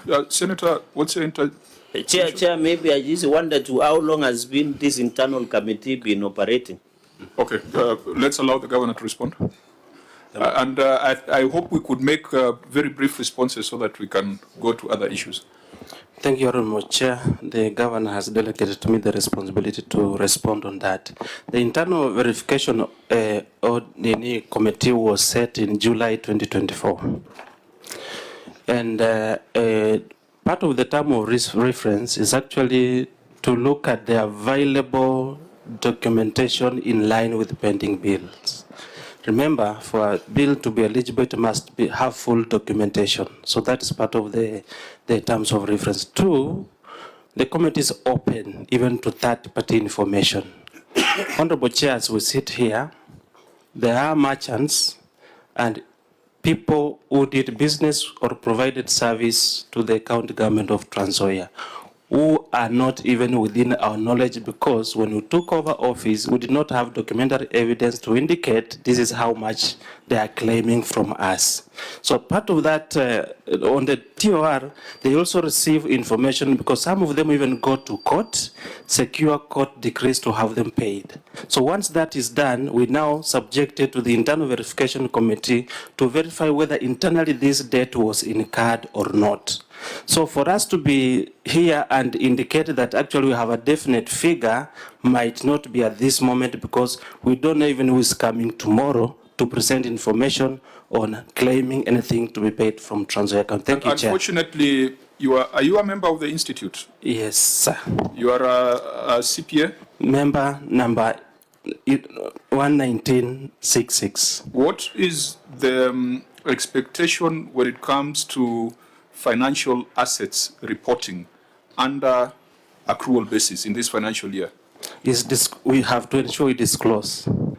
And so you cannot tell us that you are so uncertain, because in this financial year, you must have certainty.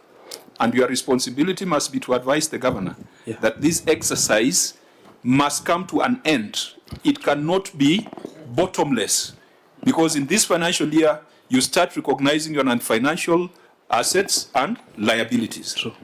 Are rent pending bills part of the non-financial liabilities? They are part of it, Honorable Chair. What I am indicating is that we have a window of about 3 years to ensure full compliance. And actually that is part of what we are doing to ensure that we have verified pending bills to disclose. Chair, as you all know, you cannot just disclose a figure. You cannot be able to place a hand on it by having documentary evidence to support your disclosure. So let's deal with what you have disclosed here. Yeah. Because those are now stories for the future. Yeah. You have disclosed that you had 109 million as statutory deductions. Yes. The governor disputes that. He believes it's a higher figure. But let's go with your disclosure. Where is this money in your payment plan? We have indicated, Chair. We have a payment plan. Where is it? On the Annex 16, 17, and 18, we have a payment plan there. So, for example, can you just show us the entry where you are now remitting to, because they include even contributions to the car and mortgage scheme of 20 million. Yeah. That was not there before devolution, so that is a present problem. They include transfers to Trans Nzoia County Receive of Revenue. I wonder how that then sits in the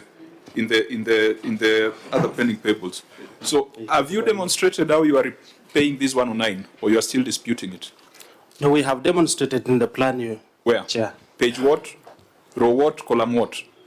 And we can be able to check through. I hope we'll have time, Chair, but allow us time to verify Treasury. And give you. Treasury, statutory deductions, because they are deductions that are directed by law. Do we have this luxury that the county is indulging in?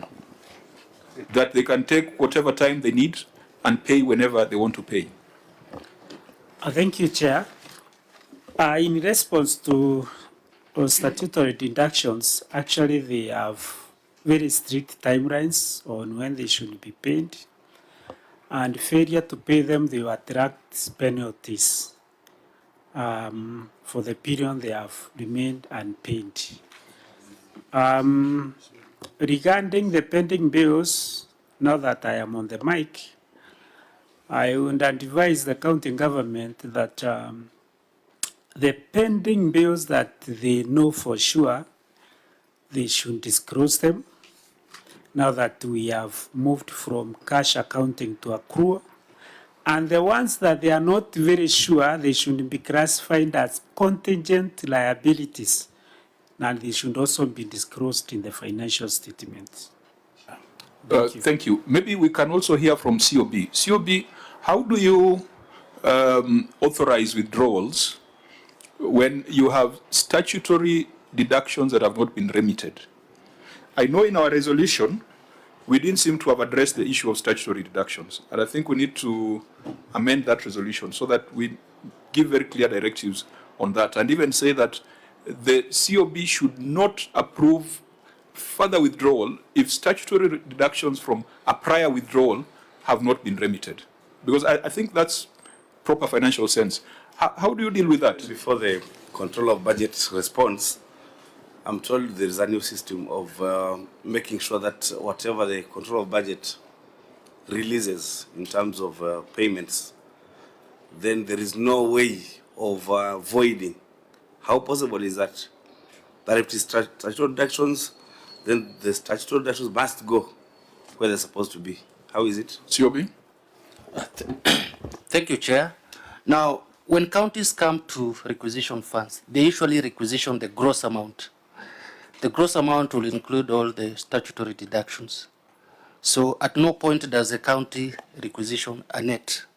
So it is expected that counties once request for the gross amounts, that they will deduct and remit the deductions, statutory deductions, including sometimes where we have check-off loans from staff. So when a county fails to remit those deductions that have been requested, then that is an injustice even to the employees. It's Is it an injustice or it's an offense? It's an offense because it's so like it's criminal. You are stealing from them. Chair. Senator Wambua. Chair, you know, there's one thing that we seem to be forgetting. I don't know. So if the deductions were not made in the first place, are they still valid pending bills?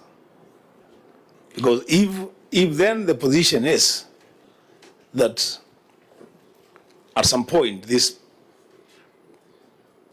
counties, these entities, whether municipalities or county councils, if they were paying net of the salaries, are we saying that the county is odd? Because the collection and remittance of statutory deductions, counties are acting as agents of KRA. They are collecting on behalf of KRA. So if they have not collected, is it a pending bill? In fact, Chair, just to jog the memory of the committee, the reason why KRA was amenable to the request by this same committee to waive those penalties on late remittances was because they acknowledged that the problem is with the national government. And the question, Chair, back then was, you have a national treasury here, which is responsible for disbursement of money. It disburses money late, counties get into these problems. Then another national agency called KRA is imposing a penalty on late remittances. And that is how they were able to say, this is something we are willing to look at. This was a former CS for Treasury who was before this committee. So there is that angle that also needs to be considered, in my view. Chair. Reverend from the Treasury, and then Vice Chair. Okay, thank you, Chair. I want to put into record that the National Treasury eventually pays all the money that is due to the county government. That is by law we have to remit all the money that is due to the county government. So probably it's an issue of delay or the timing difference, but all in all, eventually, the National Treasury is obligated by law to pay all the money that is due to the county government. And therefore, if they did not deduct, there is no way they can say they did not deduct and that employee earned a salary. The employee earned a salary plus the statutory deductions. So as this committee make a deliberation on this matter,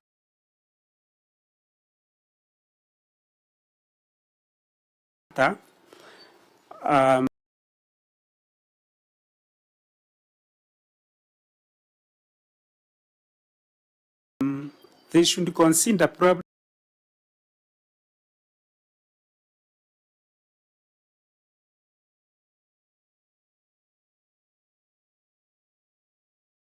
the timing difference, but the aspect of the National Treasury not remitting the money is not there. I think, Reverend, as a man of God, surely you are.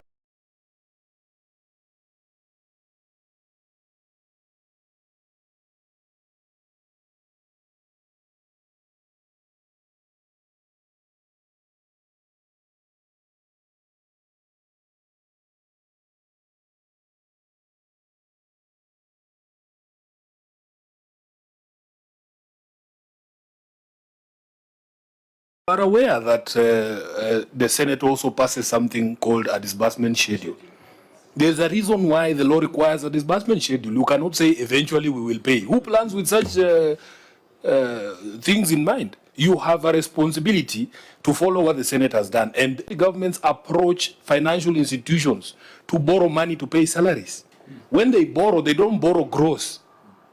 Because that would not make any sense. You'll start incurring interest. You just borrow what is sufficient to pay the net salaries of the staff. So this is something we are aware of, Chair. Now, there's a substantive audit finding here. Just look at it so that we tick it off, so that we can establish whether this is a current that was satisfied, because you had queried 923 million of statutory dues that were non-remitted. I think it's on page General's report, non-remittance of statutory dues. Yeah. Just read it out, then tell us whether this matter has been addressed so that we can contextualize this problem. Yes. Thank you, Chair. Non-remittance of statutory dues. Yes, proceed. Analysis of the payroll data revealed that staff were deducted pay-as-you-earn payee amounting to Kenya shillings 530,700,799, national shillings 923,644,572. However, no evidence was provided for audit confirmation to show that the deductions were remitted to the relevant authorities as required. Failure to remit statutory deductions on time contravenes the Income Tax Act, National Hospital Insurance Fund Act, the National Social Security Fund Act, which may result in fines and penalties. In the circumstances, management was in breach of the law. Thank you, Chair. Okay, so our recommendations there captured some of the things that members have spoken about, including KRA not imposing penalties on counties for late statutory deductions where it is caused by late exchequer releases from the National Treasury. I think that's what Senator Sifuna has been trying to amplify. So to avoid wastage of time, we shall not read our recommendation in full. We'll just go to your management response on this. Mr. Chairman, our response is very brief and factual. The payment for the statutory deduction was provided, that evidence was provided during the audit exercise as tabulated in the table. I want to confirm that at Trans Nzoia we are current. Every single cent that we deduct, we remit. What happened, I think, was maybe communication breakdown between the auditors and the relevant offices because they provided the evidence of payment of remittance. So let's get the confirmation of the OAG. OAG, you raised this, it was in the management letter, it was in the draft certificate, it was in the final certificate. If the evidence was there, why was it not provided? Thank you, Chair. What I can confirm during the verification, we have found that the statutory deductions, the current ones, were actually deducted and also remitted and paid. So as of now, they do not have this outstanding on the current, except the 109 or any other amount that they may come up with. Our position is that during the audit, because we went through a process, this was not provided, and probably the payments have been done after the Point audit of order, had been Chair. concluded. What is the OAG saying? I'm trying to get him. Senator Jarake? So are you saying it was misreported, or are you saying when you raise this issue up to the exit meeting and management letter, you never captured? Can you stand? Kuwa na msimamo. You know, you are saying this and this, oh, we are confusing all of us. No, our stand is that we have this now... was misreported. No, that was the correct position as then. So and then there was no payment. OAG, you agree with the report as tabled, but now what you are saying is that you have seen evidence subsequent, isn't it? Yes. So that we apply the provisions of Section 52 of the Public Audit Act. Section 62. Section 62 of the Public so that Audit the officer was supposed to provide that information and did not. Yes. We recommend the investigation and prosecution. Yes. Is that that's the true position. So that then confirms that going forward, statutory deductions are being remitted. The problem are the historical ones. Yeah, correct. Maybe members should direct or advise control of budget that we should give counties maybe some 6 months to reconcile the historical statutory dues and ensure that they've got a payment plan, failure to which requisitions should not be honored. Because if you've got contributions to LAP Fund, LAP Trust, SACCOs, and all those entities, the person suffering is employee. In their payslip, it indicates that they were contributing to LAP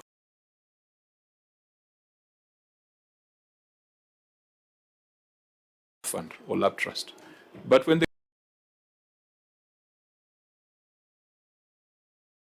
they go to check the actuarial valuations, it indicates that their money never came through. I mean, there has to be a way of closing this, and maybe we can debate internally Mr. Chairman, and agree with the COB on a time frame. Yeah, Governor. Because some of these amounts of money have accrued for a very long period of time. I don't know if it's possible for the county governments. The employee has got no business knowing whether the money was remitted or not. As far as they are concerned, they were employees, their money was remitted. Now you have retired and then there is no pension. So instead of engaging in back and forth, can we now just bite the bullet and see what needs to be done? Senator Sifuna, you are indicating that there's a resolution you have made on... I believe so, and the Secretariat can confirm. There was a resolution of the Senate on the question of LAP Fund and LAP Trust. Because as Governor says, we also had a part of the largest part of the Nairobi pending bill of 100 billion is actually monies owed to those two institutions. There was a resolution of the Senate on the same. And from... CPIC. Yes. CPIC did an inquiry on non-remittance of statutory deductions. Okay, so what was the resolution of the Senate? Let me follow up with the clerk of the committee. I remember that matter coming before. Okay, fine. But separately, you have seen, Chair, there are county governments that have sat down with these entities and entered into agreements. I think the best example is makwiny, right? Governor Mutula told us that there is a running agreement with LAP Fund on how they're going to settle this. So what conversations are you having yourself? We have done of course, there are also bad examples like Nairobi where they've done asset swaps without proper validation. Absolutely. Yeah. Chairman, we have done the same, and we've done MOUs with LAP Fund, with LAP Fund. Of course, my main concern is that this money is an investment. So when we do these discussions, we argue in a manner that removes the interest, so that at the end of the day, the pensioner doesn't get what is actually due to them. Yeah. So you're making a compromise, but we're suffering. The past suffering is not part of the negotiation. So you can see we're moving from 1.2 billion and we agreed to pay like 300 million. So this amount that you're forfeiting is due to somebody who is not going to get that dues. Honorable Chirarge, then in the next few minutes you can look at a few projects. Chair, maybe, so Governor, in this 700 million that you have allocated in financial year 2025-2026, is 109 part of the payment plan for these statutory deductions? And then number two, you have indicated in your response, which is very brief, that this information was provided. Have you taken any administrative action for non-provision of documentation as per section 62 of the Public Audit Act? Whether, and then finally, Sifuna, hold your horses. Relax. Finally, Chair, in this non-remittance, you'll have your cherry and you'll bite. Yes, yes. Bishop, can you be praying for Sifuna so that he can hold his horses? Chair, and finally, on non-remittance of statutory deductions, in this provision, what is, you have said that Treasury should provide conditional grant. You have had conversation with Lab Fund, Lab Trust, and maybe KRA. In this 109, are there interests that they have charged on this 109 million? Thank you, Chair.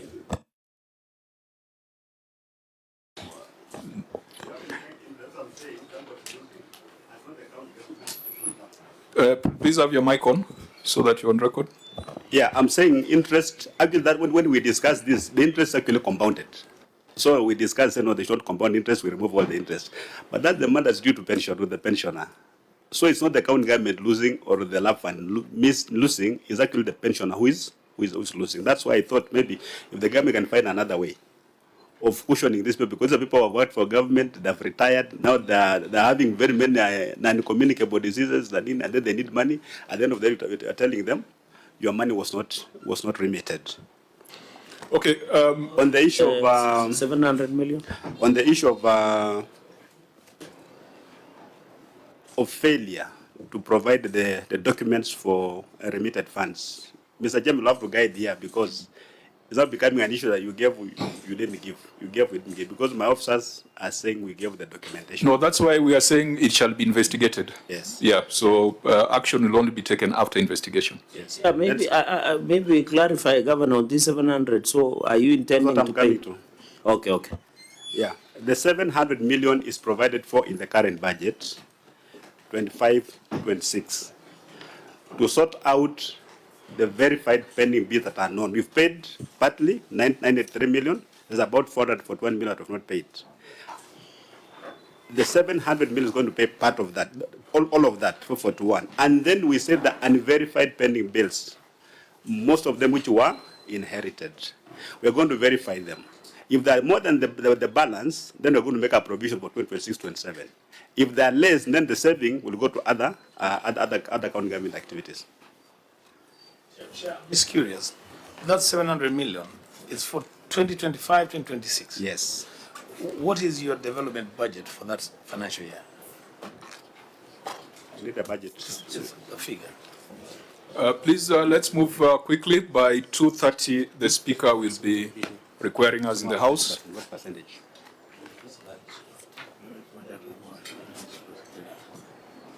I know it's more than 30% of the total budget. It's more than 30%? Yeah, we are compliant, yeah. Okay. I think it's 3.3 billion.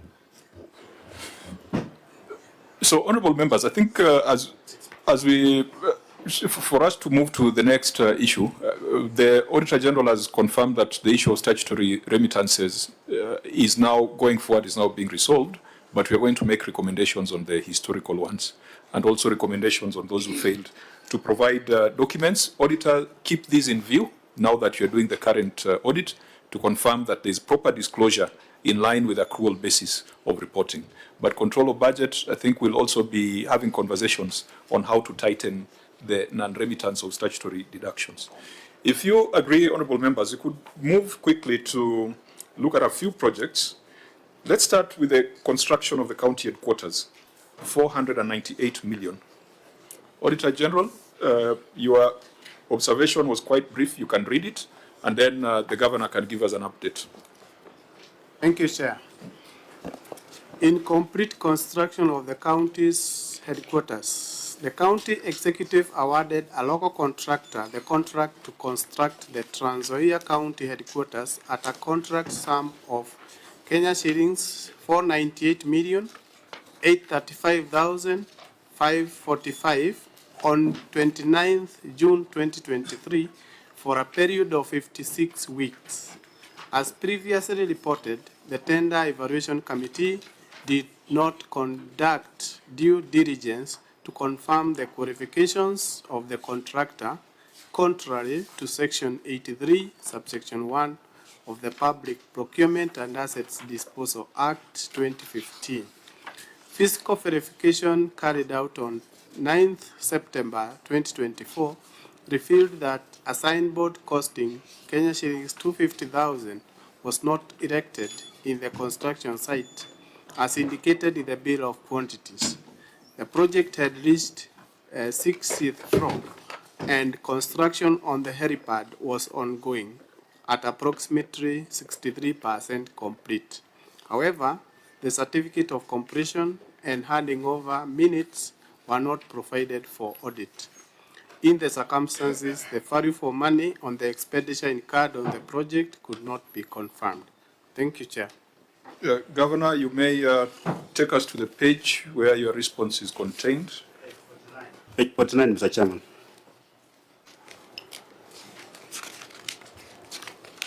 Okay, you may proceed. We gave recommendations in line with prioritization of completion of stalled projects and also administrative action that was proposed there for non-provision of documents.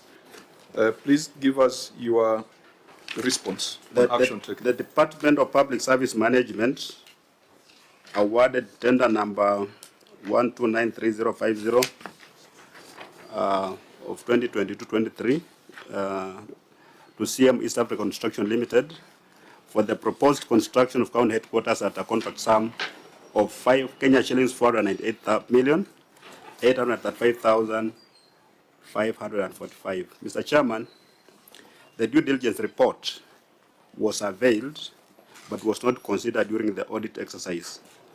However, the report is available for audit review. On the issue of the signboard is erected. There was an attempt to steal it, but it's now erected at the strategic place. The delay in erecting it was caused by the risk of vandalism, and we have Annex 7, the due diligence report, and Appendix 19.1, the photo of the signboard. The current status, that's at 2024 June. The proposed construction of the Trans Nzoia County Headquarters overall progress is at 90%, as per the attached architectural consultant's report. Annex 8, the signboard is erected. There is a budgetary allocation attached, that's attached supplementary budget and by financial year 2025-2026. Mr. Chairman, I can confirm that the project is now complete and we are moving in. This was a greenfield. It's not an inherited stall project. No. So you started from scratch? From scratch. From 29th of June, 2023. Yes. 56 weeks ought to have lapsed in August 2024. Yes. Because a year has 52 weeks. Yes. So it is out of scope, yes, as far as time is concerned. Yes, the delays were explained. What are the reasons? Okay. Well, I think let's first establish. So it has gone beyond the time. Has it gone beyond the budget? No. Why the supplementary that you have referred to here? There were external works which were not part of the original design, and these are majorly the perimeter wall. It wasn't there, and then of course the public what do you call it, sanitary facilities. So what's the percentage variation so far? It's how much? Huh? No, the money. You're going to pay 50%. Variation. Yes. It's actually 50%.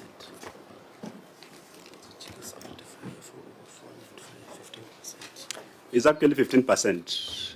15% variation? Yes. Project is at 90%? It's now complete. It is complete as we speak? Yes. The 90% here? That was for 2024, the financial year. Was for 2024? Yes. So, Auditor, the two things you had flagged was due diligence report and signboard. So, did you get the due diligence report? Yes, Chair. I think this is the difficulty we always find ourselves in with regard to documents not provided during the audit. That even if they are provided later on, their authenticity cannot be confirmed. But I confirm, yes, we have received that due diligence report. We have reviewed it. We have also confirmed that the signboard has been put. I think the only issue is the building is now under occupation. However, I think it's only having a certificate of partial completion. Thank you, Chair. EACC, is this a matter that is part of your investigations? Yes, Chair. This is a matter that is part of our current investigations. Okay. Honorable members, Senator Cheragi. Governor, if you are saying that the county headquarters is complete, one is that you say there's a variation of 15%. Is it inclusive of this 499 million approximately? And then number two, if you are saying the county headquarters is complete, I saw in some media outlets that you have already occupied. And the OAG is saying you have partial certificate of completion. Why would you occupy a building that is one, you don't have a certificate of occupation by Public Works? Number two, is there occupation certification? Is the building insured just in case of liability? So tell us on the 15% variation, the occupation, whether all documents are attached here, because I'm trying to look at Annex 7 is only due diligence and erections of the signboard. And if it is not complete, is there a budgetary allocation? Because I can see from due diligence report that you have provided. That will be my last question on the, just a moment, on this. You have said in, this one was due diligence report, Chair, for the proposal of Trans Nzoia, this was 100 million. And whether these 3 years financial review period has been done. So can you provide that? And Governor, having served previously, I thought it is important to follow law. Even if there was an agency of occupying an office, even this building. I remember when Bunge Towers was being inaugurated, one of the critical important aspect was certificate of occupation provided by Public Works, because from the information from the OAG, when during our brief, Chair, there is no insurance cover for the building.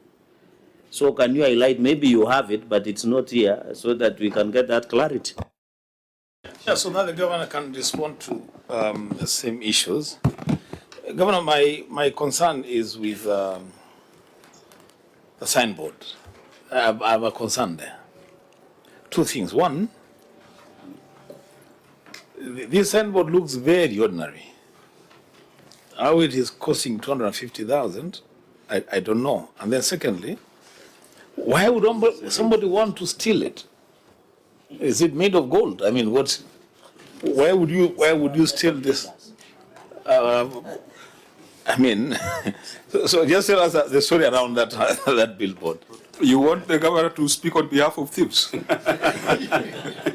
Yeah, you say that there's somebody who wanted to steal it. I mean, it looks. Yeah, I mean, it's a very curious response on record. Governor. Mr. Chairman, I think the issue of the signboard, the cost was in the BQ. So maybe the auditors need to make a determination whether it was worth it. But I think you follow the specification of that signboard. It may look like that because we know it's just a photo. Maybe if you go to the ground, you can see something completely different. As to Senator Cherargei's issue, I don't know if you should respond, Mr. Chairman, because it's not an audit query. It's not an audit issue for 2024, 2023, 2024. No, when you come to Parliament, there is something called supplementary questions, so that is allowed. So if you don't have records or evidence to respond, you are also free to ask for... So by 2024, the year in question we had not occupied the building because it was not complete. It was at 90% complete. But as I've said, it's now complete, and we were asking for some indulgence from this committee so that we can even demonstrate it. Yeah, on the screen you see how it is. Because people may think that's just an academic exercise, some abstract thing. The building if time would have allowed us, we would have demonstrated to us the helipad and the number of helicopters the county government has for it to be a necessity. The helipad is for people like you when you come to visit Trans Nzoia. I come on ground. Our chair does not own a chopper. Yeah, I don't own a chopper. I don't know how many choppers do you own as a Not county everybody who has a chopper owns it actually. You can always hire. So members, I think for efficiency, Chair, maybe for even governor, you know, under Article 229 says Parliament shall consider OAG reports. So we have power to get more information. Yes. A direct question was, if you are now occupying the building, it was just a simple question that, is there a certificate of occupation and issues of insurance? You and me know that, God forbid, if a liability occurs, you must show covered, and I think the OAG has never shown us. So if Mwananchi works and he gets injured, you can imagine the implication, and your advocate or the county attorney will tell you the danger that you are subjecting yourself and everybody else. You maybe you have taken life cover for yourself. But what about the ordinary, the one you normally walk around in Tawe movement? Do they have life cover? They don't. Governor, very brief. We are currently not in occupation of that building. So what we do is this, because this is not part of the stalled projects. This is a project that was initiated in at the more or less at the beginning of the financial year under review, because it was awarded at the end of June 2023. Yes. And it was to run for 56 weeks. Now the governor says it's complete. Auditor, this is now where you come in to do your post-mortem and to confirm whether it was done lawfully and efficiently. And perhaps you will go and ask those questions as to why we needed a helipad, and you're going to ask those questions as whether a certificate of occupation has been issued. Chair, maybe Governor, you are or not, are you saying no one is occupying that county headquarters as per now? No one. No one. No, just go on record. Your mic is off. Mr. Chairman, as we sit here, I'm not in occupation of that building. It is still under the hands of the contractor. Yes. So let's allow the Auditor General to keep this in view, update us in the current audit, and Auditor, please, where $500 million shillings has been spent, the audit query cannot be a signboard worth 250,000. That cannot be the audit query. There are those overruns in terms of time, in terms of variation, in terms of the questions being raised by Senator Cherargei. So please do a proper audit examination of this particular project. EACC, the file is before you. We are not going to direct you on what to do with it. All we are asking for is that you speed up your investigations so that if there is malpractice, people should be prosecuted. And if there isn't, also you need to tell us what the position is. So we keep this in view. Now, can I say something? Yes, Governor? Just an observation, because we know the Senate is the one that's in charge of the evolution and protecting county governments and the counties and the county governments. What I've learned as a first-time governor is that every time you do a big project that's worth millions of shillings, it attracts a lot of interest. And majorly is about fault finding. People have got this belief that If you do a project worth 50 million, you've taken 5 million. You do 100 million, you've taken 10 million. And people come with that attitude, and they're coming to find that. So even if they don't find it, they try to find it. How do we cure this? Because then, in my mind, maybe going forward, we focus on these small little things and do many of them. Like, you are doing roads, you are doing toilets, you are doing little things that nobody has got a big interest in. I think I'm the only county government in Kenya today that has completed the county headquarters within the budget set by the control of budget. And even if I've extended the time a little bit, it's not so much. The national government has been doing county headquarters for counties. Trans Nzoia was not part of it. We've used our own disbursements, our own source of revenue to do that. But the county government, the national government has been giving conditional grants to counties to do headquarters. Mine have done it within time. And it's like it gives even a bad name. Because the moment you hear ESs are looming all over the place, coming, they're picking that, and not they're announcing to the whole world that we're investigating this. Why don't you investigate and then announce? Why do you announce and then start investigating? Because at the end of the day, you've already been persecuted in public. You must protect the stakeholders in this meeting. EACC is Let me finish first, because Governor. I made a disclaimer. Governor, I gave indications that in the next 16 minutes, whatever we discuss here will be null and void because the House will be in session. We have not made any adverse recommendation as a Senate on this matter.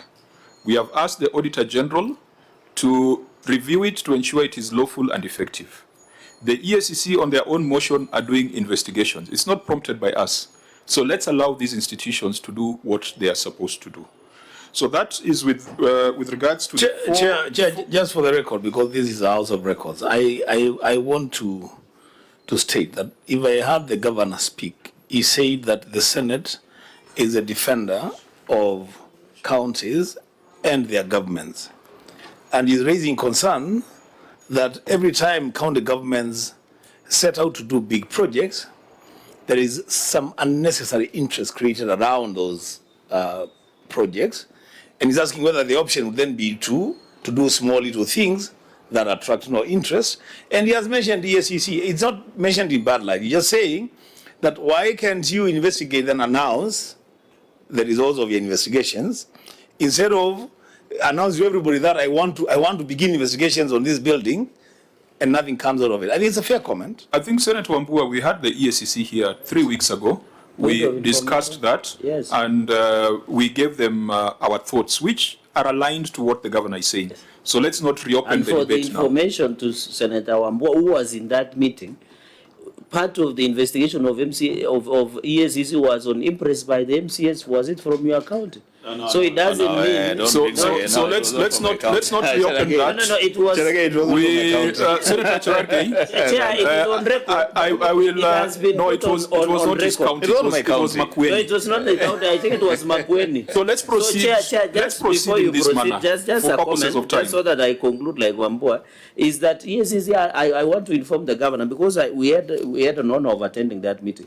That EACC is investigating all issues. Chair.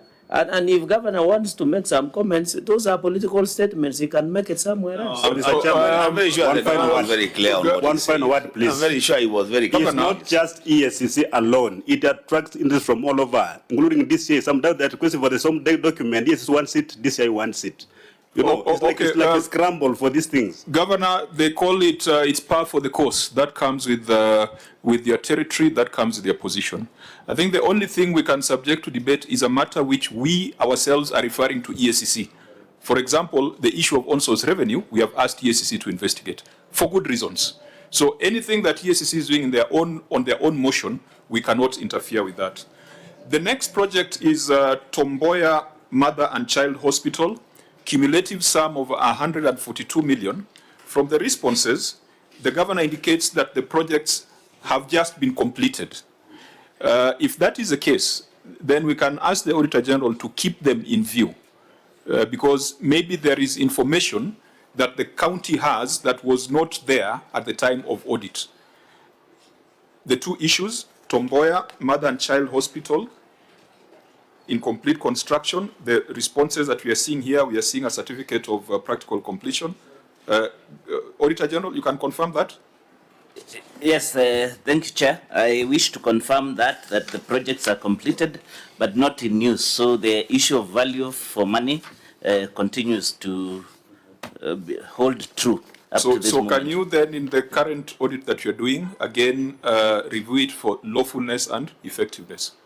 I think it would be better that way instead of trying to hypothesize. Country Aggregation and Industrial Park at Namandala. Last week we discussed KAIP for Turkana and the challenges that are there. This is a matter, Governor, is it complete or it is still work in progress, the KAIP? The chairman is not complete. It is still work exactly in at 42%. 42%. Yeah. Members, can we allow the Auditor General to keep this in view and review it in the current audit cycle? There was something about Mitume Fresh Produce Market, but let's go to the multi-story business complex where the contract was signed in 2018 at a sum of 874 million. Governor, is this complete, this multi-story business complex? It's not complete, Mr. Chairman. It's at what percentage? 92%. So it has not changed since the audit, because at the audit it was at 92%. It hasn't, because I've got a problem with the contractor. We've paid all the IPCs, but the guy's not on site. He has started making very outrageous claims, almost the equivalent of the contract sum, and he has taken the matter to arbitration. We are going to prosecute this matter. Honorable members, do we keep this in view? Chair, maybe just a comment. So, Governor, this contractor has been paid this 874,280,383 had been paid. What was the, now that you have your chief officer, has the chief officer been there for some time? Is it new or he has been there? The chief officer has been trade. So that I ask the subsequent question. Your chief officer of finance. The chief officer for trade has been there. Has been there for some time. Yes, yes. So could he have the CC? The CC, so yeah, this, yeah. Governor, or your CC, as this amount of 874,280,383 be paid, and maybe if through the chair, what is the actual contract sum of this construction of multi-story business complex? And my final question, Chair, so that we exit, is that is there a variation? Because if the contractor is disturbed, I've looked at your responses, Governor, and you have indicated that the contractor has been very troublesome. So was there any variation? Why is the contractor in arbitration? Can you tell us the contract sum so that we know why the contractor has gone to arbitration, and if this 874 million has been paid? Those will be my three questions, Mr. Chairman. Governor? If I can respond, the contract sum is indicated there is 874,280,303 shillings. This contract was awarded in 2017-2018 financial year. This project has been around for more than 8 years now. And of course, when the contract asks for extension of time and is granted, it comes with some costs. But the biggest challenge we have today is that the contractor has abandoned site and has gone to arbitration. So that's where the matter is now. Can you tell us how much has been paid on this contract, in this contract, sir? 874. How much has been paid? How much has been paid? How much has been paid out of this contract sum through the chair? All the contract sum has been paid. Okay. Less. I think just about 5 million has not been paid. So there was a variation of 5 million more. Because of what type of extension of time, of course, comes with some costs. So, and the project is 92%. Yes. It doesn't look fair to the county because it should be around 96, 98%. Yeah, and because it's an outstanding of 5 million. I think I recall. Chair, maybe finally, with your indulgence, is EACC investigating this matter? Okay, thank you, Chair. Okay, so there could be a multifaceted approach, EACC and Auditor General also to keep it in view. The OAG recently made some comments that counties should ensure that they've got an exit clause in contracts. And that's why you have a project, you are stuck with a contractor from 2018 because the projects were not properly negotiated, the contract terms are not clear, and eventually you'll end up spending much, much more than the 874 million that has already been committed. The president promised 100 million when he came to Trans Nzoia. It whetted the appetite of the contractor, and that money has not been given.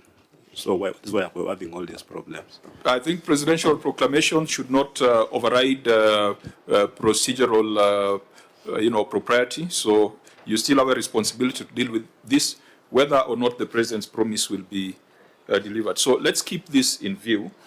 The next is Kenyatta Stadium, 657 million. Is it complete or not?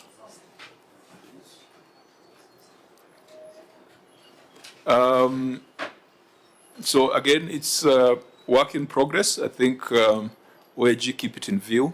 EACC, is it part of your, is it on your radar? Yes, Chair, it's also one of them, ones that listed. Okay, so as far as the Senate is concerned, we will wait for the report of the OAG in the current financial year. I see in the observation of the certificate of OAG, there was an issue of boundary. Was that resolved? Or somebody encroached? Perhaps maybe to request Senator Cherargei, if you look at the time, yes. We have only about 5 minutes. So let's keep those questions. Okay. Let the OAG advise us in the next audit cycle. Okay. There is a teaching hospital, 1.6 billion.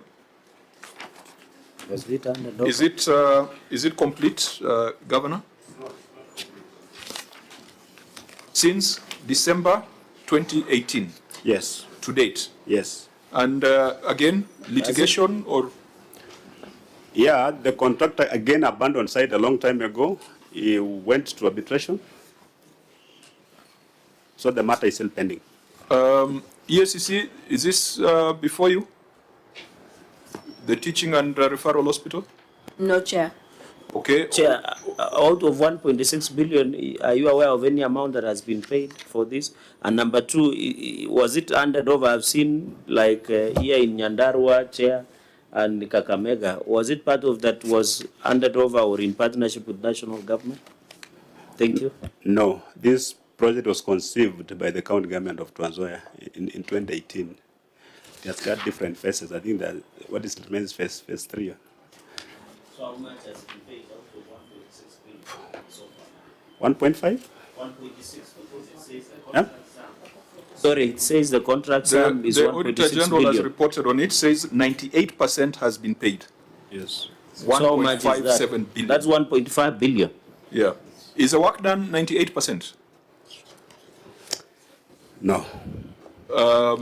If there was any project that EACC should be investigating, it's this one. It is the one that you are not investigating. I am giving directions as a chair. EACC, then you can volunteer information to EACC, in addition to the OSR matter, yes, please, this particular matter must also be under your radar. Because it cannot be acceptable that a contract of 1.6 billion, 98% is paid and it is not complete. And how many percent of the project? With 98%, you could be using a corner of the hospital. Yes. Surely, with 1.57 billion paid. So let's escalate this to EACC. Let's ask the Auditor General to give us a comprehensive report on this matter. If you look at Trans Nzoia, it's littered with projects. Some are historical and stalled, and some are current. I'm glad that 2 of the current ones that we have reviewed indicates that they are complete. So there seems to be a problem with the historical projects. Yeah. Perhaps as we had resolved to visit Turkana, I think Turkana, Trans Nzoia, West Pokot are easily, they are within the same circuit. So perhaps when we are doing our county visit plan, we can do Turkana, do Trans Nzoia, see the success stories, but also take note of the stalled projects that require serious intervention. So I think that is our resolution, that as much as the OAG is keeping it in view, the EACC is doing investigations. Senate will also organize itself to come and visit some of these projects. A few issues we have not dealt with. I think we'll take the written responses and make recommendations. And when we eventually come to Trans Nzoia, we will give final declarations on any other matter that we have not dealt with. Honorable members, if there is any matter in closing, otherwise we would allow the governor to make his closing remarks. Just one comment, Mr. Chairman. When we were on the receipt of revenue, you gave a disclaimer that I'm just popular, but it's not demonstrated. I think my popularity is demonstrated. And I cannot be judged by what happens just in one small section called the receipt of revenue. Of course, I was the first one to admit that we've got problems there, and I've actually called upon this committee of the Senate, maybe to share experiences from the other counties, how they've managed to deal with the problem of revenue leakages by staff. Because in my mind, I believe every revenue payer in Trans Nzoia pays. That one I can really guarantee. But where does the money end up? Not all of it ends up in where it's supposed to end us. Otherwise, I want to thank you for giving us the opportunity to again demonstrate that devolution is working. Thank you, Chair. Thank you. The time will not allow us to say much. We wish you a safe journey. We'll organize ourselves to come and visit. And please make sure that these toll projects, you find a solution to it.